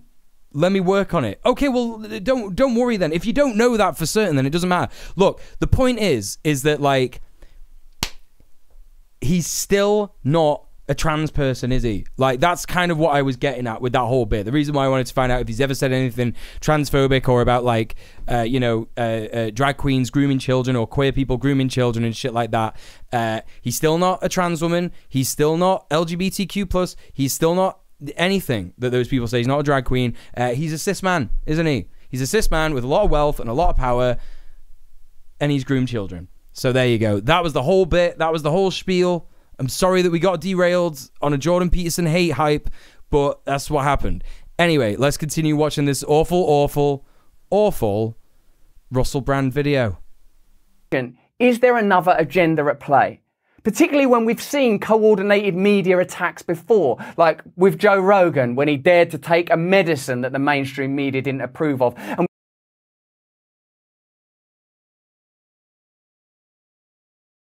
just have a little look at that again. Criminal that I absolutely deny makes me question, is there another agenda at play? No. That's the end of that.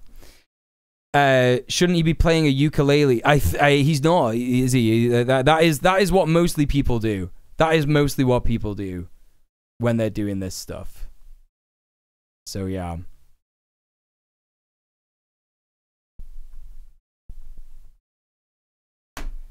Let's just have another look at that. That I absolutely deny makes me question, is there another agenda at play? No! No! No! There isn't! There isn't! Unless, right, the agenda at play that he's talking about is Channel 4 covering up for his sex crimes that he committed under their watch, and that multiple staff members who've worked for various production teams hired by Channel 4 to do shows that he's worked on, who've said that they felt like pimps for him. In terms of, like, they were pimping out people, they were finding young women for him to have sex with. If he's talking about that agenda, I actually agree. I think there is another agenda at play. Channel 4 is definitely trying to cover up for its complicity in this crime, in this awful, awful thing that's happened. So there you go. Yeah, ivermectin still isn't used. I don't know why they pretend that it was proven to work. Yeah, but they pretend because it's like, oh, well, they say it doesn't work, but we all know it does. We all know it does. Joe Rogan was demonized by the mainstream media for spreading mass disinformation on his platform. like you know, it's kind of a similar thing. It's kind of a similar thing. He would have killed people. Joe Rogan. I'm absolutely certain of this. Joe Rogan has absolutely killed people with the advice that ivermectin is okay to take. Yeah? In treatment of COVID. Like, I'm convinced of it. He's definitely killed people because that shit just tears out your intestinal wall. I've seen images of it. It's vile. So, like, you know, you are, like, talking about, like, a similar thing. Like, you may not have killed anyone, but you've certainly ruined their life. And hell, like, we don't know. Maybe there are some women that he abused, that he sexually assaulted, that have taken their own life as a result of what you've done to them. So it is a similar agenda at play.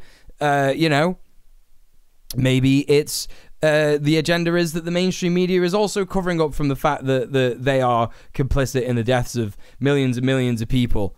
You know what I mean? Yeah, or Joe Rogan's advice not to take a vaccine for COVID. Yes, that too, right? It's just completely absurd. I've just realized something, chat.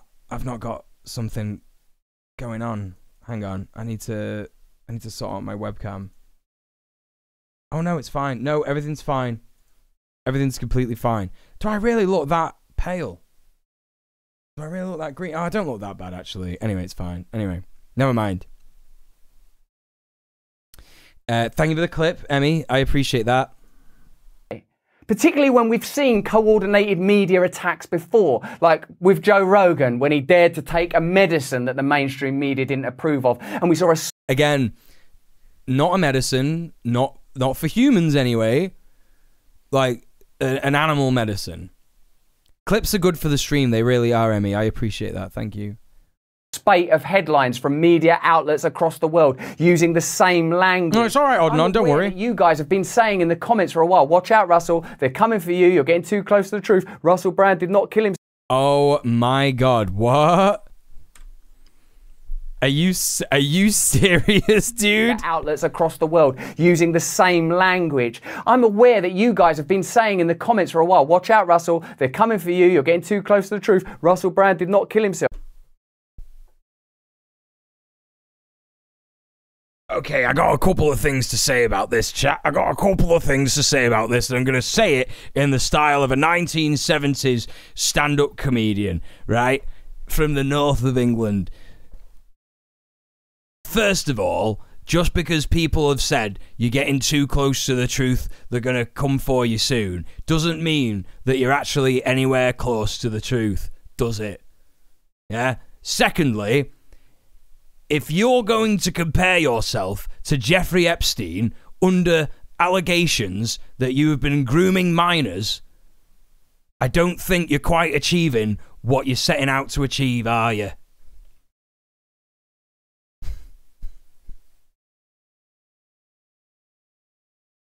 My man literally said Russell Brand did not kill himself as like Jeffrey Epstein did not kill himself.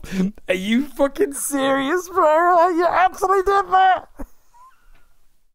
I didn't know he said this. Why are people not talking about this?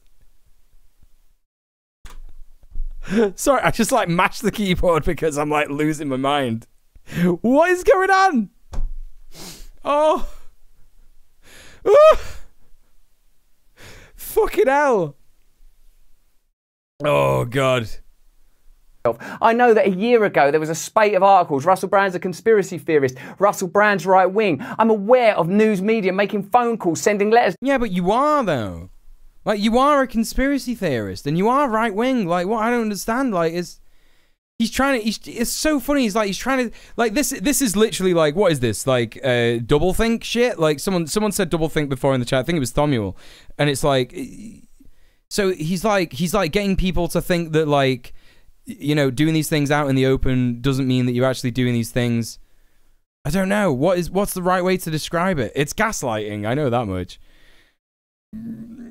Doesn't seem like the government would have to try hard to Epstein him, guys like a twig. Well, I think Epstein was of a similar build, but I think that they would probably, you know, if they did that, they'd probably do the same thing, wouldn't they? I don't know. If only the Mail ran with the headline, Brand, I'm the British Epstein. Yeah, well, they wouldn't do that, would they? Because the Mail actually ran with, where is it? Oh, I missed it. I don't know where it is. Anyway, that's that. Let's finish this. The people I know for ages and ages, it's been clear to me, or at least it feels to me like there's a serious and concerted agenda to control these kind of spaces and these kind of voices. And I mean my voice along with your voice. I don't mind them using my books and my... It's just such a grift. He's like, oh, it's your voice and it's my voice. It's your voice and it's my voice. Oh, bro. You are doing nothing for the people that you are speaking to. You are courting an ignorant, vast swath of the population of the world who are, you know, basically too privileged in their own right, not privileged as you, but too privileged in their own right to actually see who is directly oppressing them. And you are misdirecting their anger and you're putting them towards fucking like Anthony Fauci and pharmaceutical companies and all that kind of stuff. And like, yeah, you know, it's good that you're talking shit about Joe Biden. It's good that you're talking shit about Nancy Pelosi, but you're sticking up for Trump as if he's got some kind of fucking alternative way of doing things. And it's like, you're just... Every single person, I don't know, if anyone's watching this, like if the clip that I've done for TikTok or the clip that I've done for YouTube or whatever, like if you're watching this and you watch Russell Brand, like think for a second, like what does this man have that is like in your interests? Like he's wealthy, he doesn't have to worry about where his next fucking, you know, how his next bill's getting paid, if his next rent payment's going to go through. He doesn't have to worry about fucking rent at all because he's one of the few who can afford a gaff, you know? Insane. Telling his audience that they're being silenced by the deep state because he's been found out to be a nonce. Right, exactly. There's an agenda to silence me. Guy speaking freely to a huge audience. Correct, Crystal. There's that too. Anyway. I stand up to talk about my promiscuous consensual conduct in the past. What I seriously refute are these very, very... It's like... It reminds me, okay, I don't like to reference Glinner in like a positive light, but like in Father Ted, one of the only good things that he ever did was surprisingly not that transphobic, surprisingly like quite feminist in some regards, but like in Father Ted, there is this bit where Father Ted is at the center of like a scandal surrounding like money from a charity that he had in his account, and he keeps like repeating this line that's clearly been given to him by like a solicitor or legal advice or something like that, and he keeps saying this line, which is like, that money was just resting in my account before I moved it on, the money was just resting in my account before I moved it on. And he's doing that. That's what he's doing when he says this line. Listen to this line. With your voice. I don't mind them using my books and my stand-up to talk about my promiscuous consensual conduct in the... Using my books and my stand-up to talk about my promiscuous consensual conduct in the past. He's gonna do it again. He's gonna keep saying this. Past. What I seriously refute are these very, very serious criminal allegations. Also, it's worth mentioning that there are witnesses whose evidence directly contradicts the narratives that these two mainstream media outlets are trying to construct, apparently in what seems to me to be a coordinated attack. So, go on then, who are they? I'll be really impressed if he manages to speak about these two witnesses in the next 20 minutes. Do you think he's going to do it, chat? Sorry, 20 minutes. I'll be really interested. I'll be really impressed if he manages to talk about these two witnesses, yeah, in the next 20 seconds. I'll be really, really impressed if he manages to do that. Do we think he's going to do that? Do you think he's going to manage it? What a feat of content creation. It will be like an edit. He'll have edited it, all of his words, so that it's like, these people were there, they said this and it was all good. Like he's like edited every word, so there's like very, very, and sped it up like 3 times so that it all fits in. That's what he's going to do, isn't he? He's going to do it, isn't he? Let's watch. It'll be a feat. It'll be a feat of editing genius. I can't wait. Now, I don't want to get into this any further because of the... Oh. So he's not going to do that then.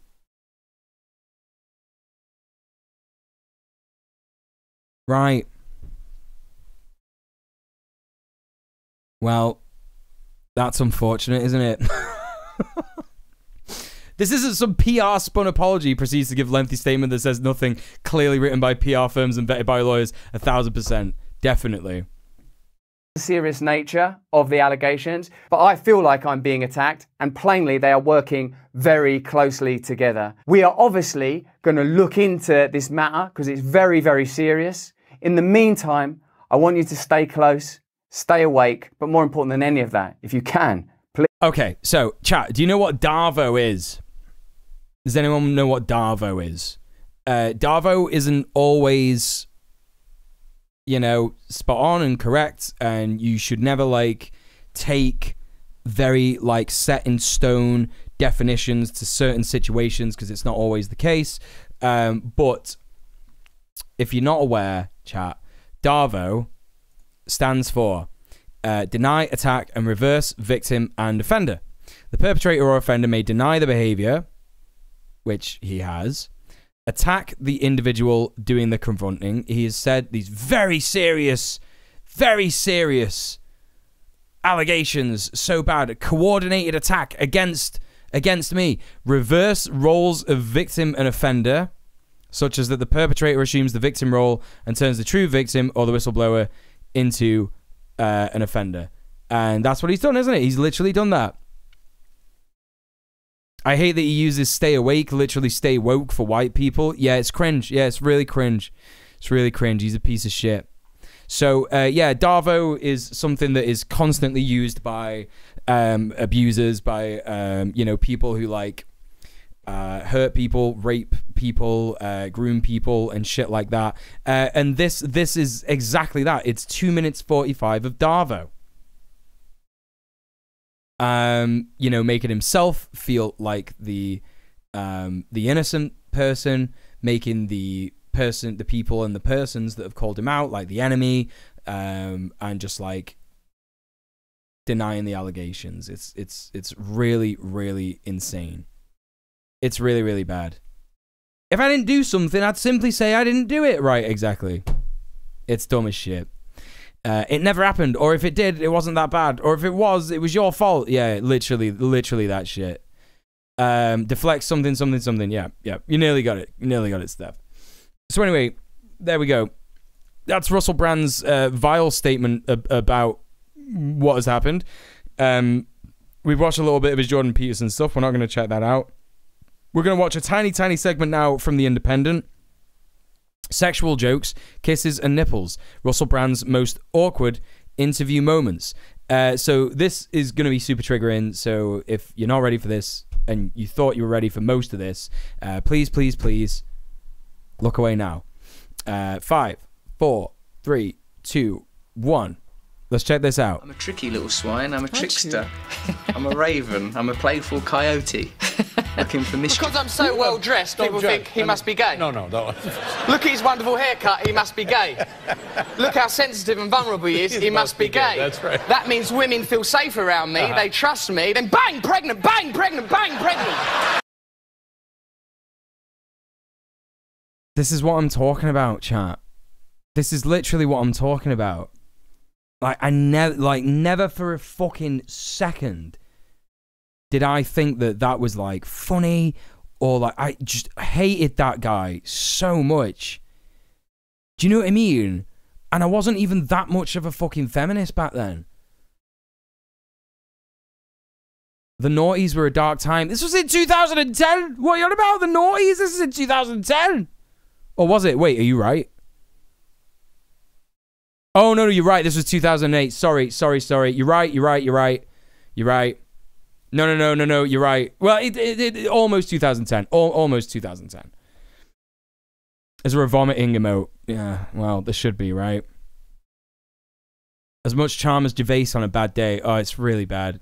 It's really, really bad. Here you go, love. Be careful, because that's a low-cut dress. Oh, sorry. Okay. I'm only flesh and blood. I've got instincts. Oh, okay. What do you think that gesture means, the way you're touching that bottle? What does that indicate?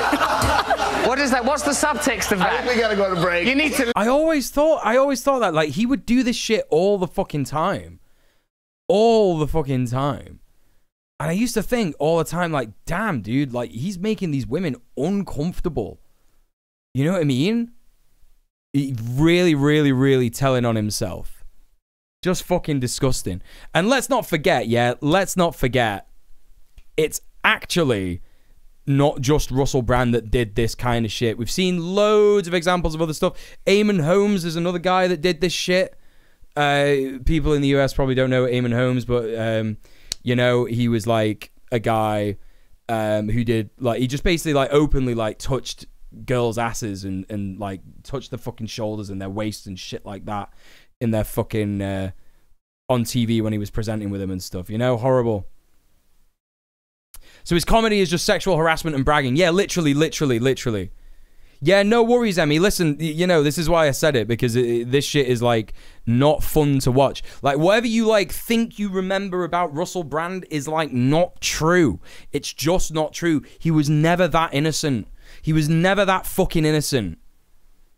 His played aura of innocence and silliness, and, like he was saying in that fucking bit, where he's like, oh, everyone thinks I'm gay because I'm sensitive and it makes women feel safe around me, and then I abuse it.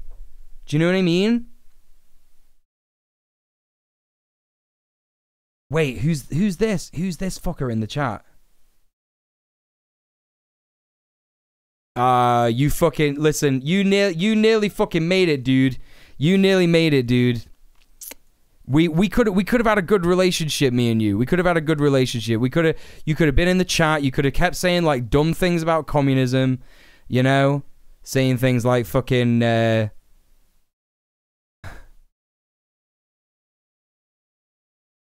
saying things like, brainwashed, the world will come to an end of leftist takeover. Don't you guys know that your ideology has been tried in 27 different countries and it's been failed? And you came in and you just came in with the hate, man. You came in with the hate. Yeah? You came in with the hate. And it's so funny, right? Because it's like, this is how much you actually care about predators. This is how much you actually care about predators. There's a cisgender, heterosexual man, cisgender, heterosexual white man who's been outed as a predator, as a sex pest, not queer, not trans in any way, nothing like that, not a member of the LGBTQ plus community, not a drag artist, just a cisgender, heterosexual white man. And multiple women have said, he's a pedo. Actually, he pedoed me. He groomed me. And you're still out here like, members of the LGBT community are predators. Just being honest. Yeah, but you're not though, are you? In the face of, like, actual facts, you're not. You're not being honest. You're being a cunt. And the people that you love who sell you these lies will never liberate you from how shit your life is. They won't. They simply won't. The people who would do that are actually the LGBTQ plus community ourselves. And indigenous people, and black people, marginalized people of every fucking stripe, working class people coming together. And eventually, you know, you'll be like, shit, he was right. That fucking commie that I offended years ago, he was fucking right, wasn't he? Anyway, it's a shame. I hope you wake up soon. Hope you wake up soon, my friend.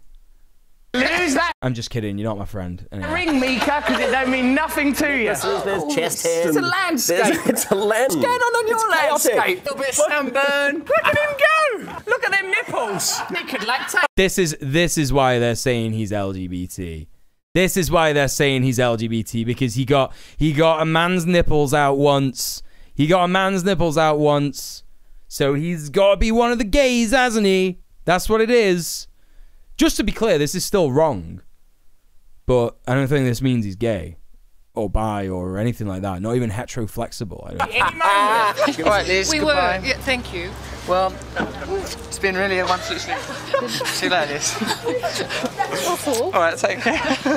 Russell. I can undo your bra just like this. Liz, I love you. Oh my god.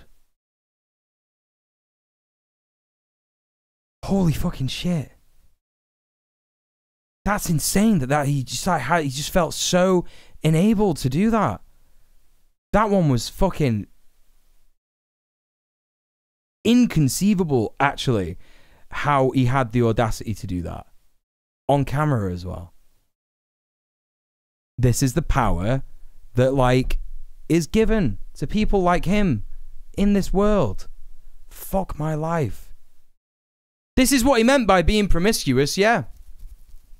This is exactly what he meant by being...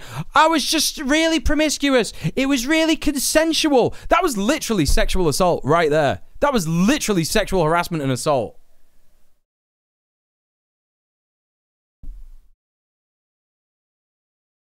Yeah, I definitely believe this guy who acted completely unhinged on camera was definitely very respectful in private.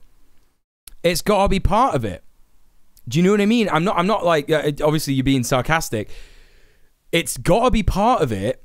He was so brazenly doing this stuff out in the open so that, like, it would be like some kind of like fuck-brained idiot idea of like, well, if I'm just like really bad out in the open, no one will know actually how bad I am behind closed doors. It's got to be that, right? It's got to be that. It's got to be that.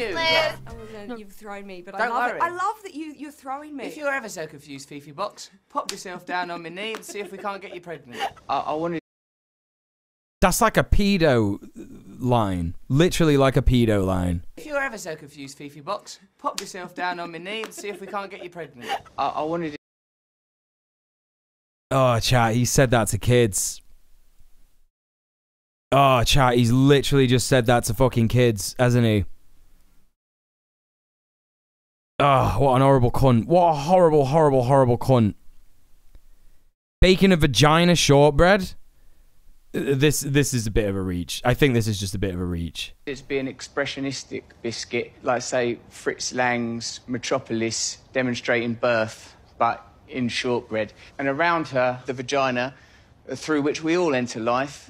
That's a fucking reach, man. You can make a vagina cake. Don't be fucking, you know... Don't be stupid, The Independent. You were reaching for some shit to, like, fill out the last bit of this fucking thing. I bet there's actually more footage of him doing legitimate sexual harassment. Do you know what I mean? I bet there's actually, like, more footage of that out there. And they were just like, he also made a vagina cake. Like, shut the fuck up, man. In the list of things, like, come on, dude. Don't be fucking dumb. Anyway, God, this guy is a fucking monster. Anyway, let's see, chat. Let's see what GB News have got to say about him, because GB News, they're always fighting against groomers, aren't they? They're always fighting against groomers. They hate groomers. Well, actually, they don't do it. They hate the LGBTQ plus community. But I'm certain, chat, I'm certain that they actually really do not like predators. They really don't like groomers or anyone who's done anything horrible to actual children, like verify that they've actually done something horrible to children. I'm sure that they won't defend Russell Brand. So, yeah. Yes, I'm joined now, though, by our Home and Security Editor, Mark White, who is in Hemley-on-Thames, or somewhere very near it anyway. And, Mark, what is the latest when it comes to Russell Brand? Well, there's no sign of him, if that's what you mean. We're just on a jetty out into the River Thames on the opposite bank from where his multi-million-pound cottage is, just about 100 feet or so further up the river there. It's secluded, it's kind of set back from the Thames itself and surrounded by high bushes and trees. So, you know, unless you... You know, I know like a lot of celebrities have that stuff to like stop paparazzi and shit like that, but it's not really doing the allegations any favors, is it? It's not doing his defense of the allegations any favors. Sorry, I should have worded that badly. You know, he's just got like, he's got these really high trees around his fucking complex, like, I don't know. Gross. Hey, Mr. Dank, how's it going? Hey, Shakes, how you doing? Intrude onto private property, get to see that particular home of Russell Brand. We're not going to trespass, just to get a picture of that for you. So no sign of him. Of course, we know that he's got some shows, a show in Windsor that's supposedly going ahead tomorrow evening, one in Plymouth that's scheduled for Friday. However, there are discussions now, we understand, with the management of both venues to determine whether or not these shows will now go ahead, because we're in that period, Patrick, even though Russell Brand has not been convicted in a court of law. He's never even been charged. In fact, he's not even being investigated yet. He is! What are you talking about? He is! When did they do this? This was today! He is! What are you talking about? Investigation into Russell Brand.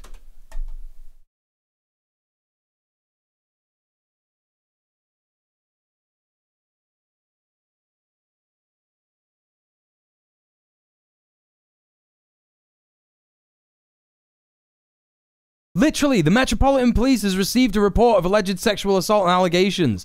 Hang on. Hang on.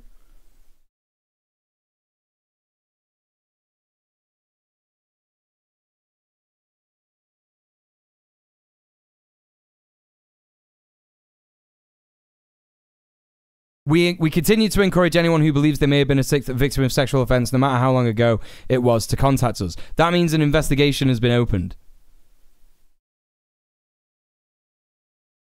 Earlier, Caroline Noakes, chair of the Commons Women and Equalities Select Committee, called for police to begin a criminal investigation into his conduct. Oh, so they haven't then? Wait. Surely if they're asking for people to come forward, that means that there's an investigation open.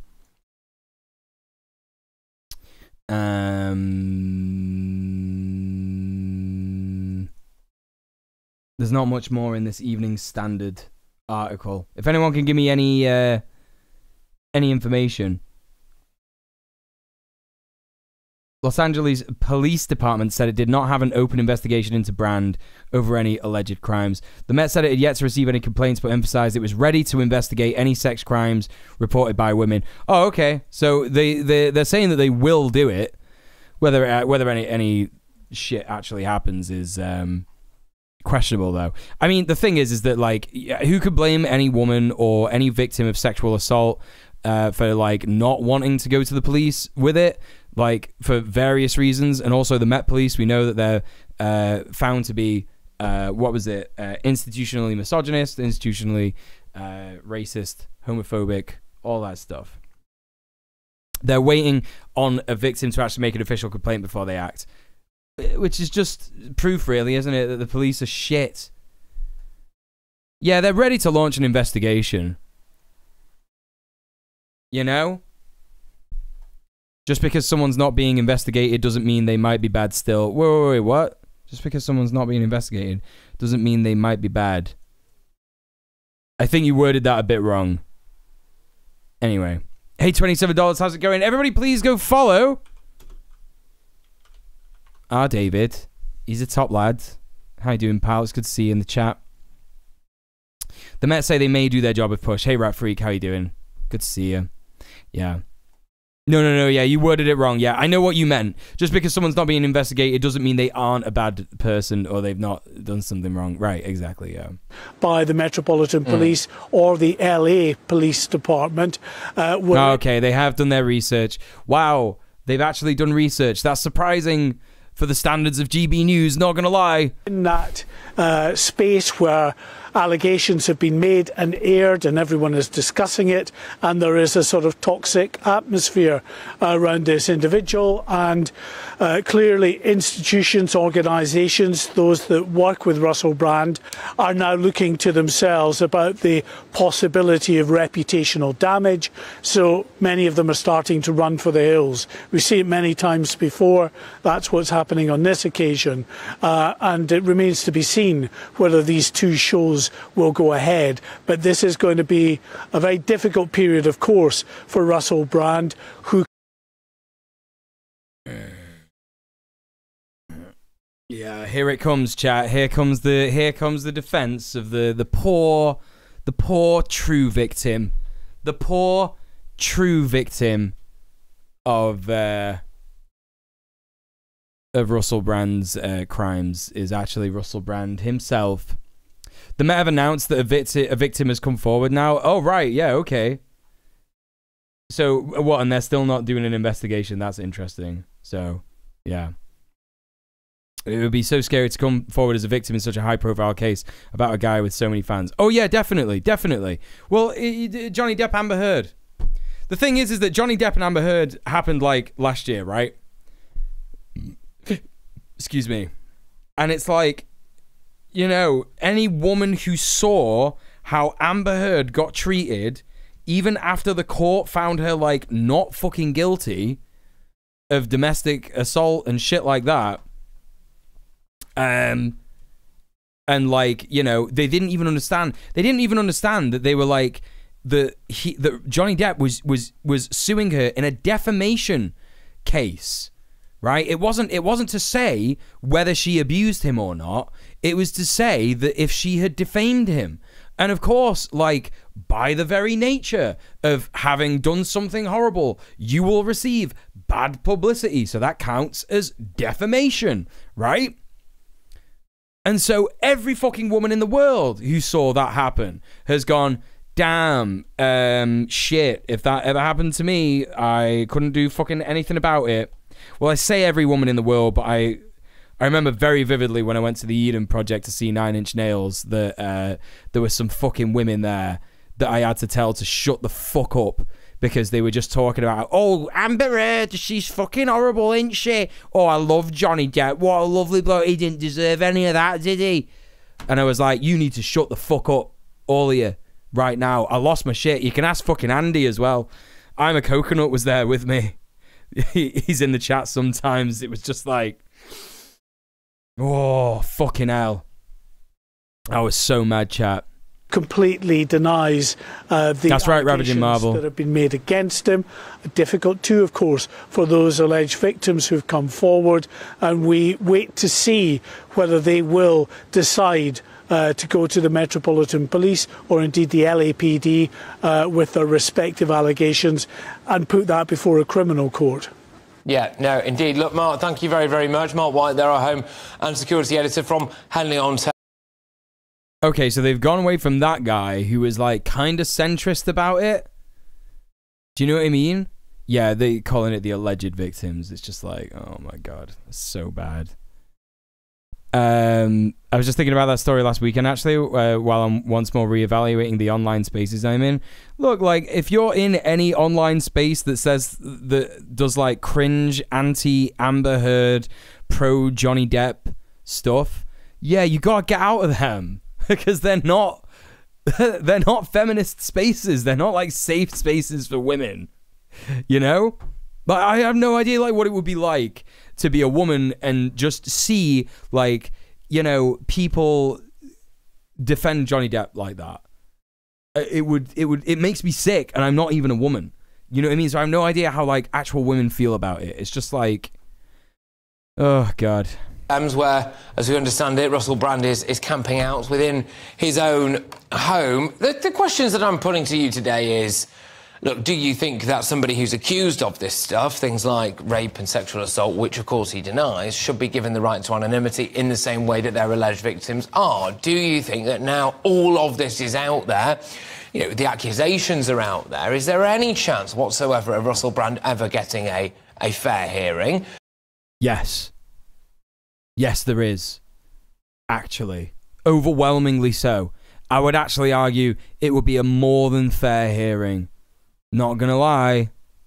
Do you think that potentially if the BBC and Channel 4 and whoever else, you know, if this... Chat, I'm gonna go ahead and go out on a whim here. I don't think he's gonna get any charges.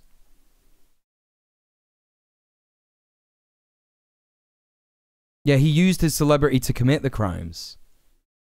Yeah, saying that Weinstein didn't get a fair hearing. Like, I hate these cunts, man. I fucking hate these cunts. I know everybody here does. It's so bad. Ravaging Marvel says, I'm a cis guy myself, and let me tell you, I almost got into some fights over it last week. Yeah, you know what? But that's, like, that's, you know, I would never say, like, don't let it get to like fisticuffs and shit like that. Like, try not to hurt people. Do you know what I mean? Even if they are like completely fucking wrong. You know, I just think, yeah, I don't know, man. I just think that like you're doing the right thing by like calling people like that out for sure, but like, Don't do it to the point where you're hurting yourself, you know what I mean? Because it's like, you gotta step away in it, you know what I mean? You gotta step away. You think he's going to prison? Yeah, okay, fair enough. You got more faith in the criminal justice system in this country than I have. Maybe he could get put in prison in the States. I don't know. I don't have much faith in either country, to be honest. If he's found guilty, it's because the trial was unfair. Yeah. Yeah, they will say that. They will say that. You know? Really was some kind of open secret, and as we are led to believe that, oh, there were whispers of this for years, and so knew this and knew that. Well, why did you keep employing the guy then? You know, I hate the fact that GB News, this motherfucker, he's got it kind of right, you know, like this in this one bit where he's talking about why, if you knew it was happening, why did you keep employing them and shit like that, and you know what I mean? It's like, yeah, no, that is a great point, dude. That is a great point. Channel 4, like, oh, we're going to do this big expose on this guy that we've known has been doing it for years. You know? Anyway. Husker Du in the chat says, hey, folks, just checking in. I know I mentioned earlier I had some stuff to get off my chest with regards to how this is being discussed. I haven't been silent because anyone here has let me down or anything. It's just that I've been busy with work. My complaint was that I've seen in other left spaces a lot of victim blaming. Statements like, I'd never let that happen to me, or I'd throw him out of a window if he tried that. This doesn't help anybody. It makes it about yourself and shows a huge amount of ignorance when it comes to how fear ties into patriarchy and rape culture. Sorry for the wall. Yeah, no, you're right, Husker. You're right. Like, you cannot say for certain that you would not let a thing happen to you. Like, you misunderstand the power that people like this have. And they don't go... Like, here's the thing, right? Here's the thing. They don't look for victims who are quite ready to defend themselves, quite ready to, like, you know, push back and shit like that. They go for vulnerable people. They actively prey on vulnerable people. Yeah? You know what I mean? Yeah, I already went over all the power dynamics in play. I think it bears repeating, though. Do you know what I mean? He's a cisgender, white man, heterosexual, celebrity, wealthy. Yeah? All these things. He's also older. Right? And so he will look for someone who is the opposite of all these things. Yeah? So, ideally, a young woman, you know, and I hate to say it, but, like, you know, definitely, like, queer women and trans women are far more, like, you know, victims of abuse in this scenario. Like, also, like, trans women of color and shit like that. You know, he will look for, like, people who fit these, like, vulnerability factors so that he will get away with it, right? And that's that, you know what I mean? They select their targets, yeah. Poor people, you know? Poor people, poor kids. And that's that. And I'm you know, don't get me, like, I literally said it at the start of the stream. I'm not saying for a second that, like, men can't be abused and shit like that. You know, I'm very aware of that. Because I am a victim myself, and yeah, they even create vulnerable situations to exploit people, even if they weren't vulnerable before. Exactly, correct. Yeah, I hope whoever you're talking about, like, who's saying this shit, like, you know, I hope that they, like, do a bit of self-reflection, just have a little bit of a privilege check, because I think that's where it comes from. I think that some people, They don't realize their privilege. They don't realize their position in society, like what power dynamics they're in. And yeah, so no, I fully empathize with you sort of going through that, Husker. Sorry to hear it. Anyway. We're nearly done with this bit, chat. Let's continue. Why did he keep having a BBC car that he could, you know, allegedly ferry people around in all of this stuff? You know, why was that facilitated? Why was that allowed? Then there's the side of it, isn't there? The thing is that they're talking about this, but they will never, ever admit that it's because of a systemic misogynist attitude all over the rich and wealthy parts of the world, right? They never talk about it. They will never actually address it for that what it is. They will love to, like, say, like, why do they keep hiring him? If they knew that it was happening, what's going on? That guy actually talks like this, by the way. This isn't even a voice. If you listen to him, I'm doing a perfect impression of him. Why would they do that? What's going on? Why do they keep... Like, you know, like, you could say all that, like, platitudes, but, like, I know for a fact, fucking GB News is not going to be like the feminist breakout media source where they're saying like, you know what, it's because of a culture of masculinity and patriarchy where like men are placed in positions of powers. Blah, blah. Now, yeah, exactly, Thomule. It's going to be because of the woke BBC. That's literally what he's going to say, isn't it? You know? It's one of them. Emmy says, just the power dynamics fuck with people. I've had some people don't think of them at all. I've had cis men friends of mine say that they would have acted differently when I've been vulnerable and talked about my experience with sexual assault. And it's like, that's easy for you to say. You aren't afraid of being literally killed. Exactly. Yeah. They don't understand the power dynamics at all. About the statute of limitations on all of this. Part of me thinks, well, if this guy is winning awards for being promiscuous, quite literally, I can't say the name of the award at this particular time, but if he's winning awards for being incredibly promiscuous and he wins that something like 3 times in a row, and then is it any surprise that then potentially he views sexual activity differently to maybe, thanks Gold, thanks for being here, a normal person? Hang on a minute, what the fuck is he saying here? What is he on about, like winning awards for being promiscuous? What, does anyone know what he's talking about? Is winning awards for being promiscuous, quite literally, I can't say the name of the award at this particular time, but if he's... What is he on about? Awards for being promiscuous? What is he talking about? Russell Brand Awards. What? British Comedy Award for the best live stand-up. Right, that's what he's talking about. British Comedy Award for the best male comedy breakout act. Britain's biggest shagger. Yeah, he's definitely not a shagger, is he?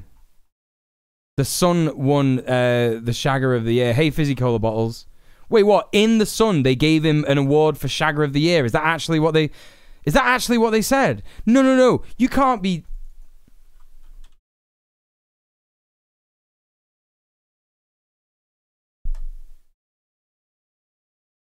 No, you gotta be joking. You gotta be joking.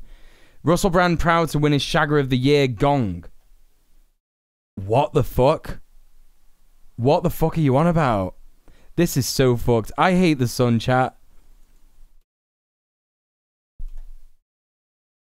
I can't find this. Okay, all right. There's like a little bit of The Sun here where it says like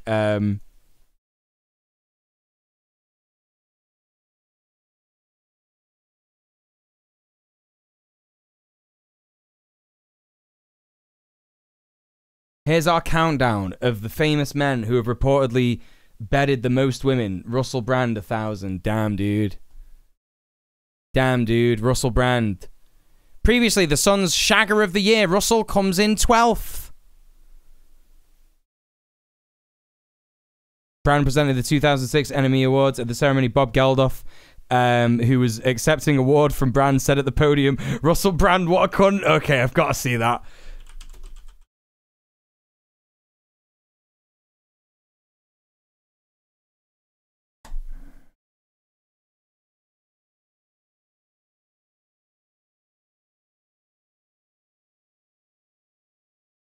So please... What? Is this real? Chat, is this real? Please welcome to the stage Sir Bobby Gandalf, everybody.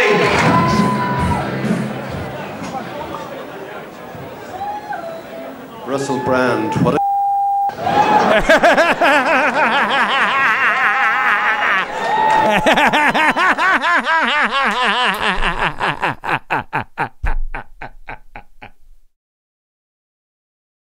Yeah, let's go, Bob. Let's go, bro. That's funny as shit. Okay, anyway, let's crack on. Winning awards for being incredibly promiscuous, and he wins that something like 3 times in a row, and then, is it any surprise that then potentially he... Okay, you're not talking about an actual award. You're not talking about an actual award, are you? You're talking about a made-up award by The Sun. Oh, he won an award 3 times in the row for being promiscuous. Are we really surprised that he was a raper? Like, fucking... the levels, the actual levels, yeah? The actual fucking levels of mental gymnastics to, like, not actually say that we have, like, a horrific culture of misogyny and patriarchy in order to be like, oh, it's somehow the left's fault. Why are we surprised that this happened? Of course it's going to happen. It's just one of those things. It is what it is.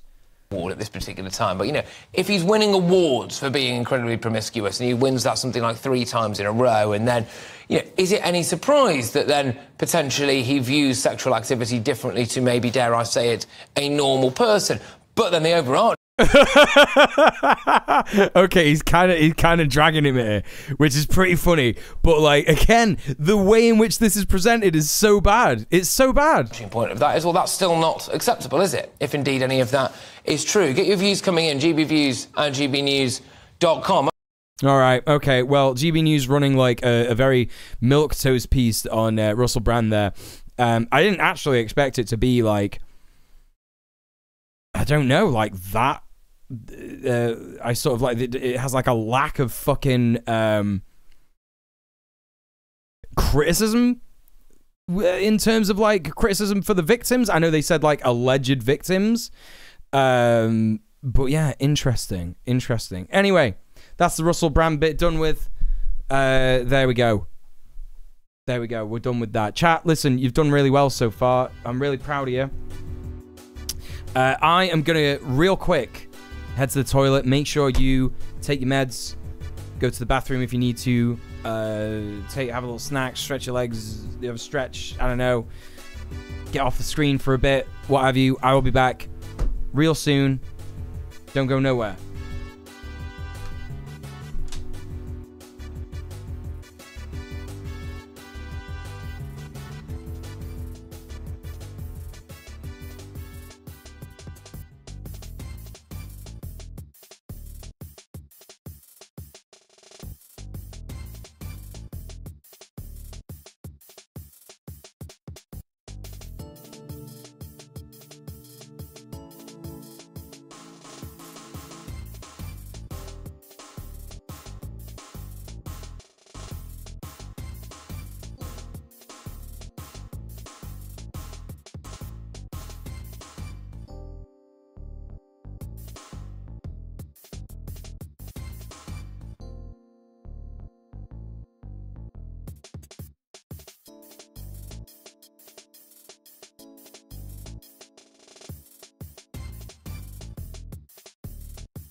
Okay.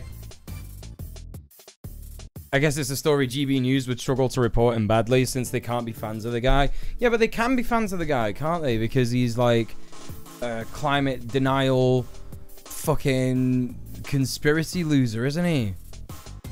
So they actually like fully can do that. They totally could do that. Chat, listen, I'm really sorry. I've done that fucking thing again where, like, I've put too much on my fucking plate. And I didn't realize, like, what the time was. And, like, I know we spent, like, 2 hours speaking about Russell Brand, and I feel really bad about that. I do feel really bad about that. Here's the thing, though. I gotta end the stream. I gotta go. I started the stream late today because me and Sophie and Conrad had a meeting with Red Planet. It's a very exciting meeting. Got lots of very cool stuff on the go.